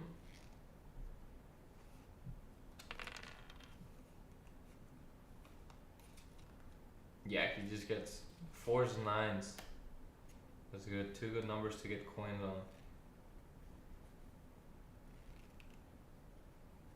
And Barbarians attack. Did Liam get a point from that? He had so many knights. I'm guessing they did. Yeah. You got Defender there. And yeah. Liam also looking good on city improvements. Trading house, that's what it's called, guys. I forgot. That's what the yellow one is called. Again, not the best Season Knights player, but I do like it.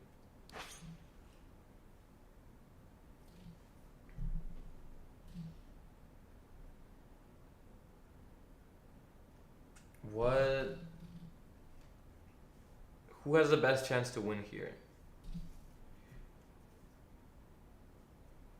I feel like I was leaning towards weak coin, but now Liam is looking good, especially with his knights. I mean, if he keeps getting defender, that's just clutch.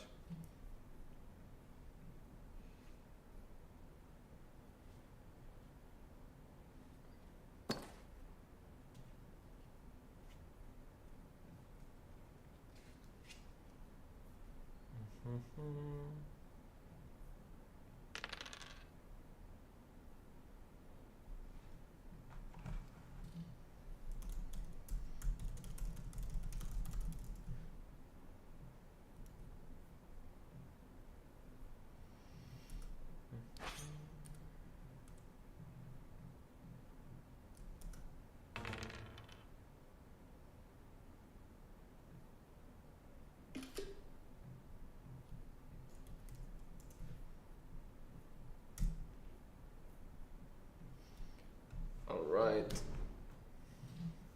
Who just had to discard? I was looking away to get this man his Discord fixed. Or is that not what happened? Yes, Liam had to discard. Okay.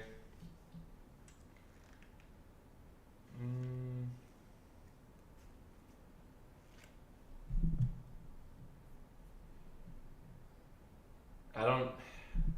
Sometimes I have to read some of the progress cards. I'll confess. Okay. Yeah. Cool. Oof. We Colin has Aqueduct now too. Yeah. This is just. It's looking good. It's looking good for him. What does Crane do? It just makes it cheaper. City improvements cost 1 less. I see.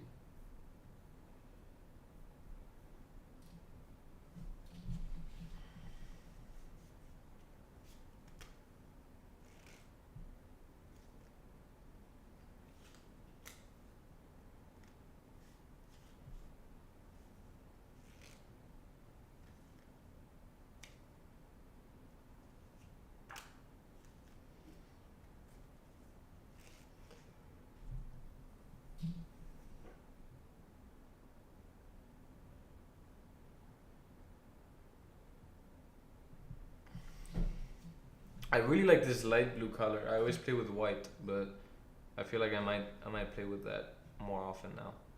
It looks pretty cool. It's so weird to look at the small map now after looking at that 6-player or 5-player game with the huge map. I guess that's probably why there were so many good settlements, right? Because it was a 6-player map but 5 people, so I guess they had a lot of choice. But yeah, anyway, it looks so small now. It looks like a baby map.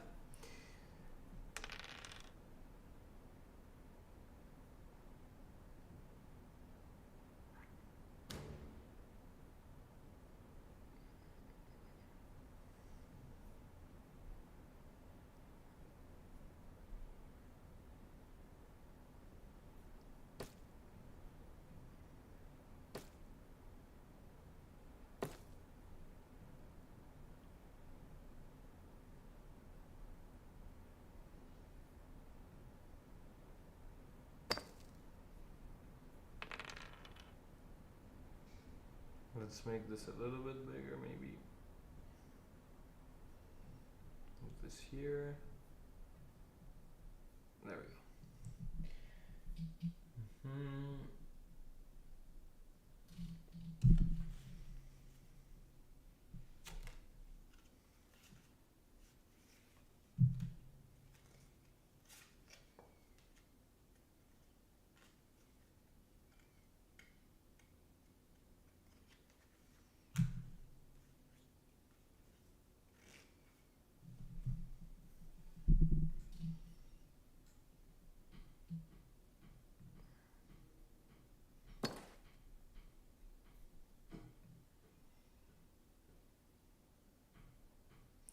Trissy doing some movement now.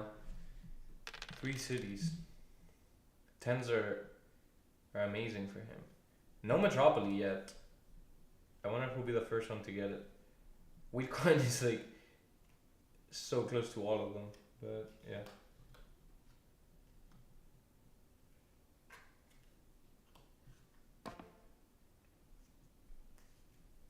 There's the level 3 knight.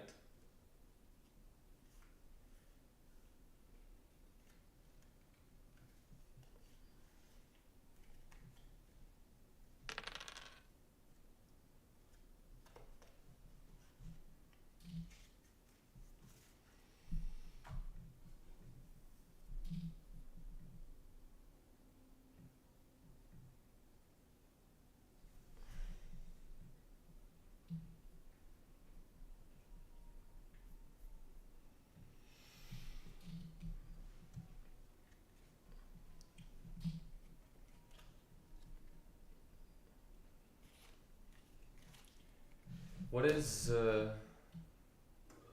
4 progress cards? 2 are okay. I feel like generally green cards are the most fun. My favorite one is Invented, which is the 2 numbers. So I lean towards those. Those are fun. Okay. More knights being built. Yeah, Liam is going for that defender point, for those defender points. And Yeah. Weakcoin just got a brick from Aqueduct. I guess he wants to. Does he want to get more settlements, or does he want to get the tile thing to get more cards? I feel like it's probably settlements. Oh, I guess no. Well, I guess yeah, it's the only material he doesn't produce, so makes sense. Makes sense.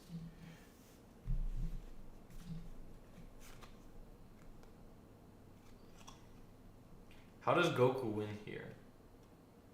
Well, no one has road. Goku's probably gonna take road for good, and that's probably what he's trading for.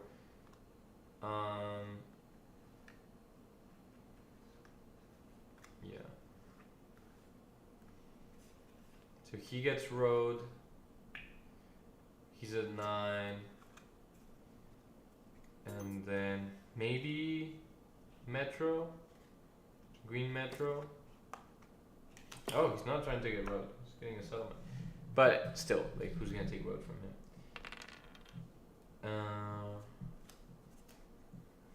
Yeah, I guess that's his path. But there's so many people contesting. Oh no, actually only him and Weakcoin have Aqueduct, so 2 people can get the Green Metro.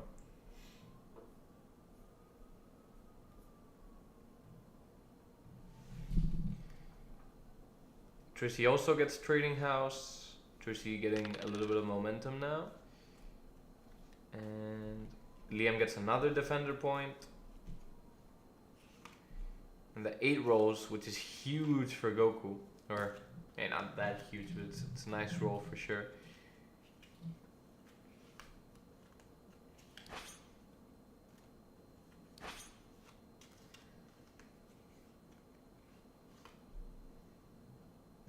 So there's Weakcoin's road towards the 3-1 port. And 6. That 6 has been blocked for eons. Could have been quite nice. Especially for Goku. Yeah, I guess Goku is in a pretty good position. I guess that's why he's blocked.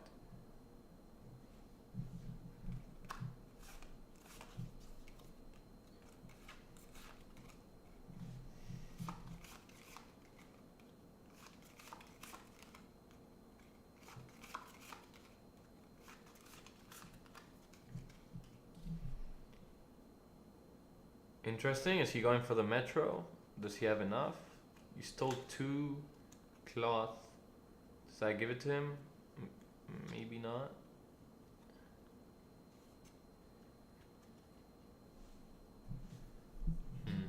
Let's look. Oops.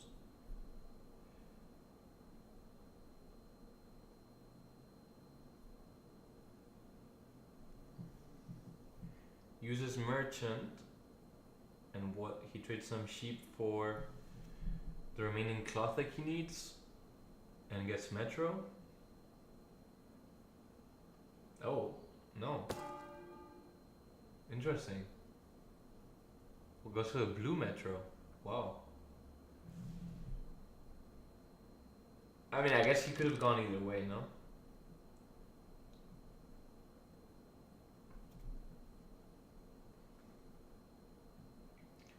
Yeah.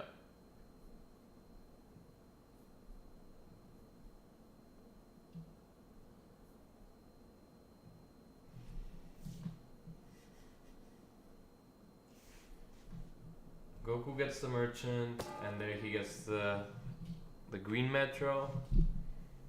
Interesting. Yeah, and if he connects road, if he gets road, it's GG. Just has to build 1 road. Can he build it this turn? No, he cannot.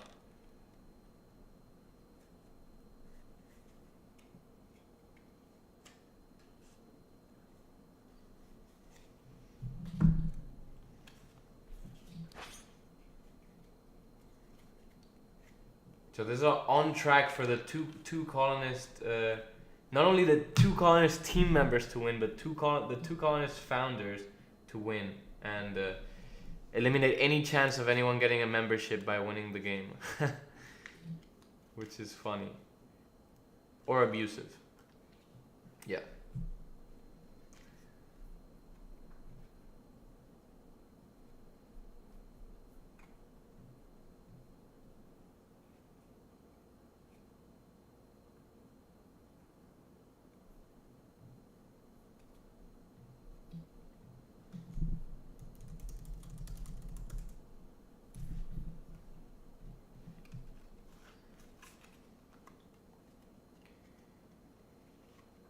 Wheatcoin trying to take the yellow metro. Yeah, trading for cloth. Takes 2 wheat. Uses merchant, and does he trade the wheat for the cloth and then metro? Yep, there we go. Okay. I mean, it's still probably Goku's game. He just has to get road. And then either use merchant or... Well, I guess then it's not that easy because he doesn't produce any ore, so he can't get a city just like that. But yeah, he has a couple of progress cards. I wouldn't be too surprised if he can pull it off next turn.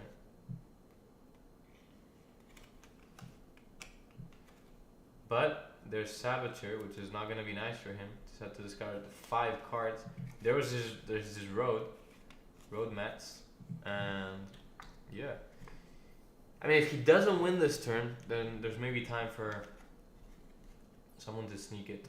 No one can get the road anytime. I mean, maybe Liam could sneak the road and try to win, but seems unlikely.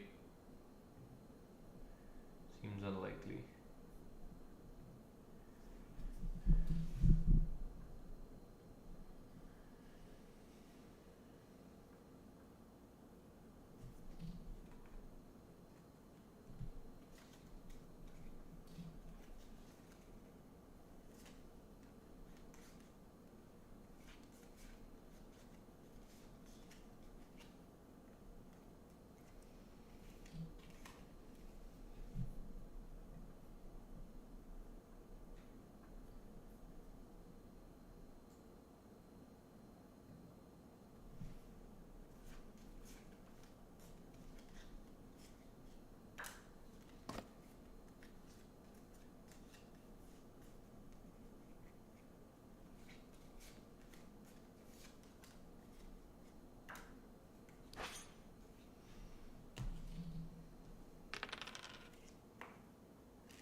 Okay.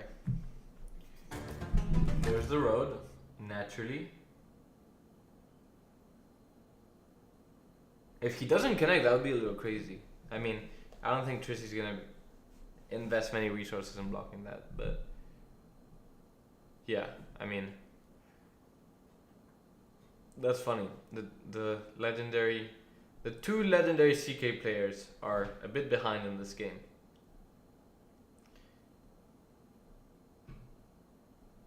Takes 4 wheat, and what does he do? Oh, he connects road, or what is he? Or does he build a settlement here, on the 11-3? Places a road here and builds a settlement for the wind. No, connects. Okay.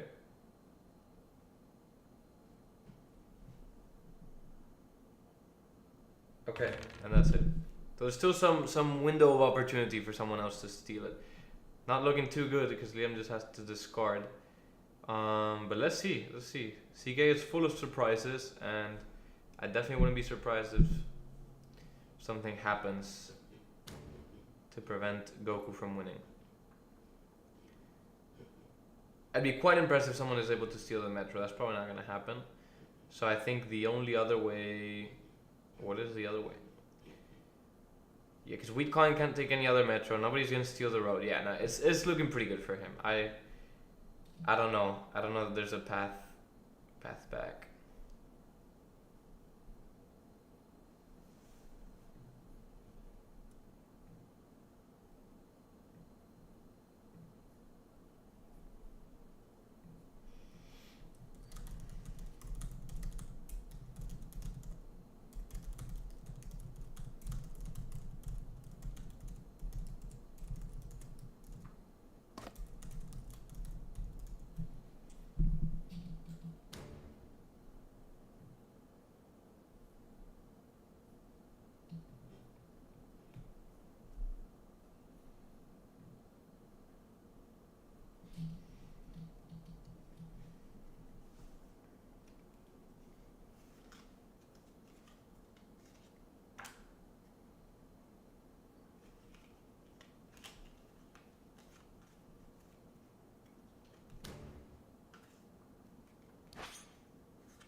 So, okay, interesting. Wedding.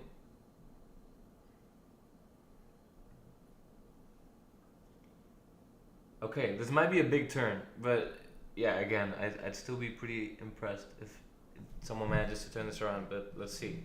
Let's see what he's capable of pulling here. Another wedding. Okay.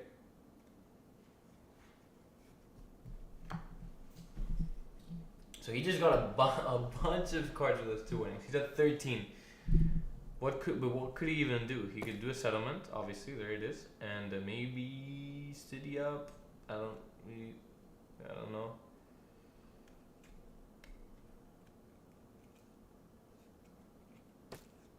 Oh, another settlement could be an option. Okay.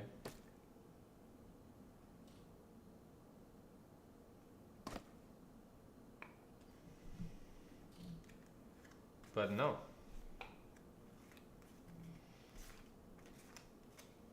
Two roads to the 810. I don't know what the play there is. At this stage of the game, do you really care about production that much, or is it just worth building there?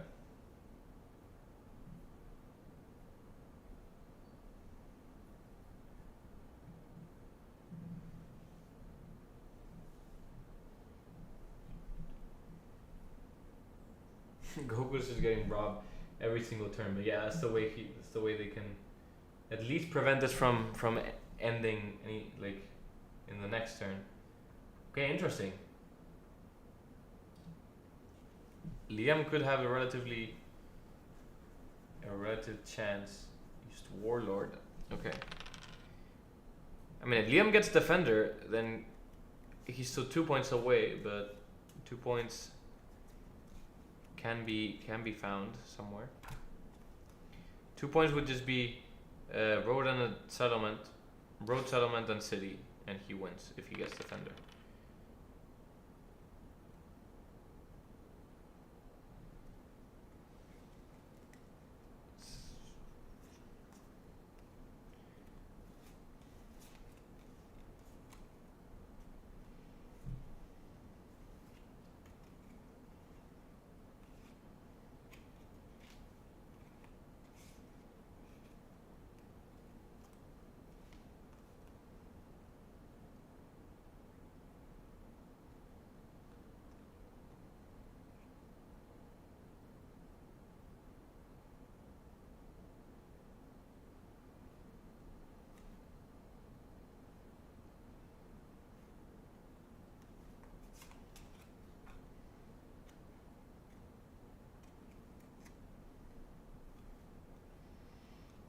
Trissy taking this long intrigues me. Does he see a path? Trading, okay. We haven't seen much trading in this game. He's offering 2 paper for 1 sheep. And he traded with wheat coin, okay. Where's this going? Uses crane. No way, is he going to steal the metro? That would be crazy. He's level 4 now. I mean, I don't think he can do it this turn. But yeah, he's going to steal Metro. I mean, it's in everyone's interest for him to steal it, because otherwise it's just a Goku's game, right? So we'll see. That would be quite interesting if that happens. Okay, uses merchant. Does he have a lot of... Oh! 3 paper. Is that enough to take it?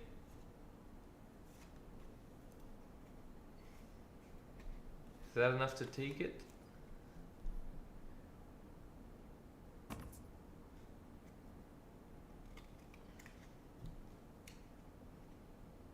Okay. I mean, everyone should probably feed it to him, right? They all want to stay in this a little longer.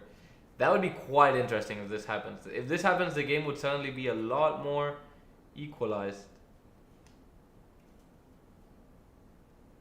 I kind of want to see it happen. Okay. Offering a sheep and a... There we go. There's the wheat. He trades 2 wheat for the last paper. Whoa, 3 ore for a cloth. I guess, yeah. I guess right now he's still at 3 paper. Okay, but he gets the trade. Interesting. He's orchestrating a bit. Oh, there we go, and he steals the metro. No way. Okay, okay. So suddenly, Goku's not the clear winner. Trici's back in this somehow, and Liam rage quit. I guess he just disconnected. But yeah, suddenly it's a lot more equal now. It's kind of anyone's game now.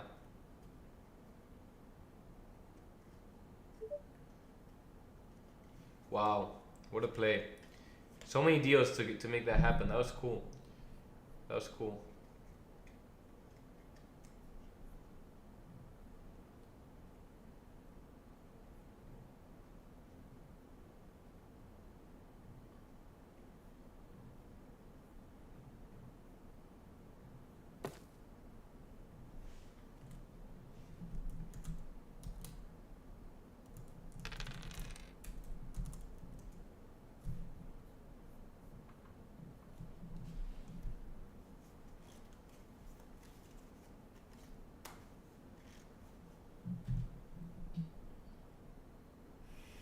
So we calling out the settlement, and now everyone is at 10 points.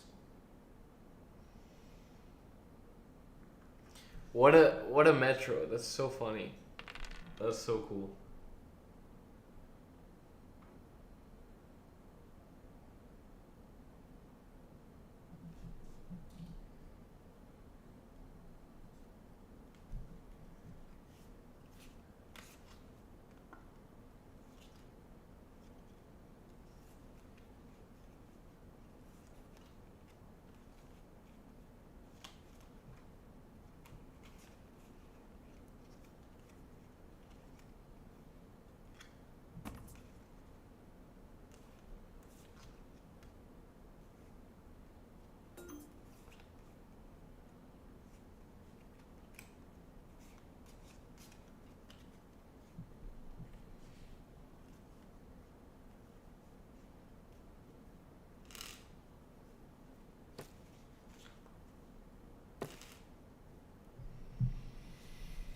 So if this was a turn ago, he would have won right there. But of course, there's a CK. The volatility of CK manifesting before our very eyes.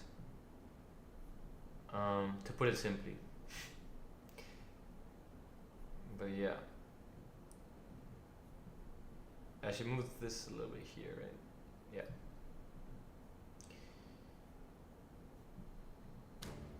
You guys can't see the barbarian thing. I just realized, but you hear. I say it every time they attack. So yeah.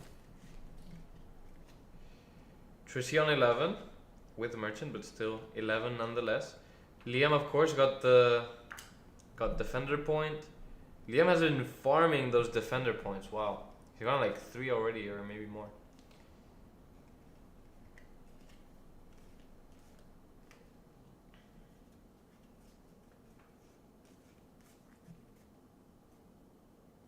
Trici really thinking on one card. I wonder what he's pondering about.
Liam on 9 cards, thinking deeply. 11 points. 2 away from glory. And a new shiny membership. What will he do? What will happen?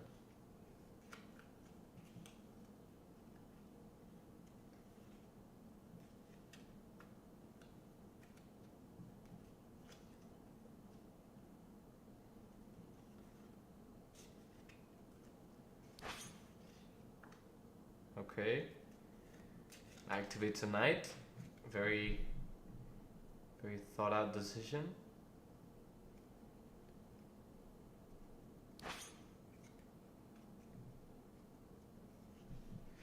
And yeah, just activates a couple nights.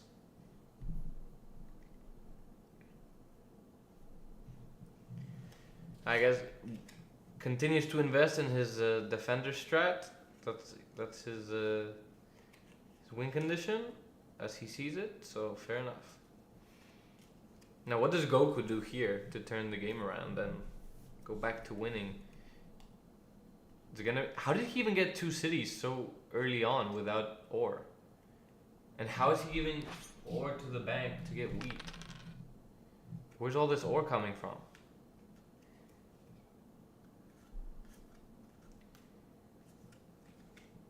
Now Trissy selecting from Aqueduct with 8 cards already. This is where the magic happens. If you guys haven't seen our video on Trissy, you should watch it. It's a whole story, and it's cool, and it's fun. And I made it, so I'm not biased. Yeah. So he takes wheat. Wait. How can his knight... Okay, this is me being a noob at CK, but how can his knight be at 3 when he doesn't even have level 3 city improvement? I don't know. I'm a noob.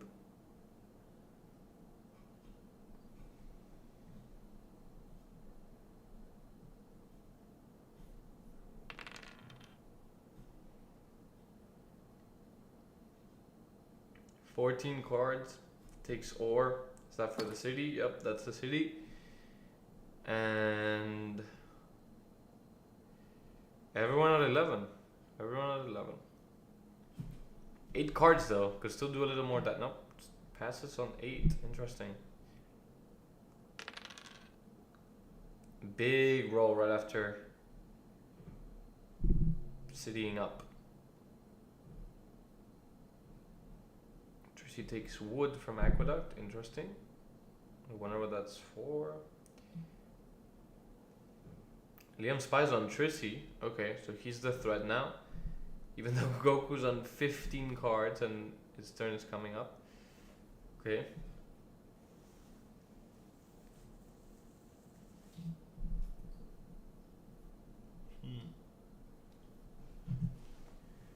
Okay, uses merchant. Is it 12 now? Is this the win? Gives bank wheat. He just needs to city up and that's it. Yeah, there we go. GG. Good. This is actually quite a cool game to watch. It had all sorts of ups and downs. Yeah.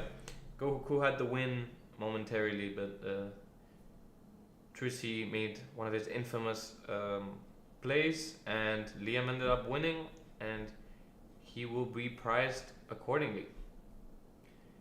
So that's it, guys. That was Colonist Con 2024. Thank you for everyone who joined, and we'll be doing this again next year. But we'll be doing way more stuff. Oh, my camera died just as I was saying that. But we'll be doing way more stuff, and on social media, videos on YouTube. Subscribe and check out our Instagram, our TikTok. We're doing all sorts of stuff there. Join the Discord and keep playing Colonist. We love it, we love you, and we'll see you next time. Bye bye.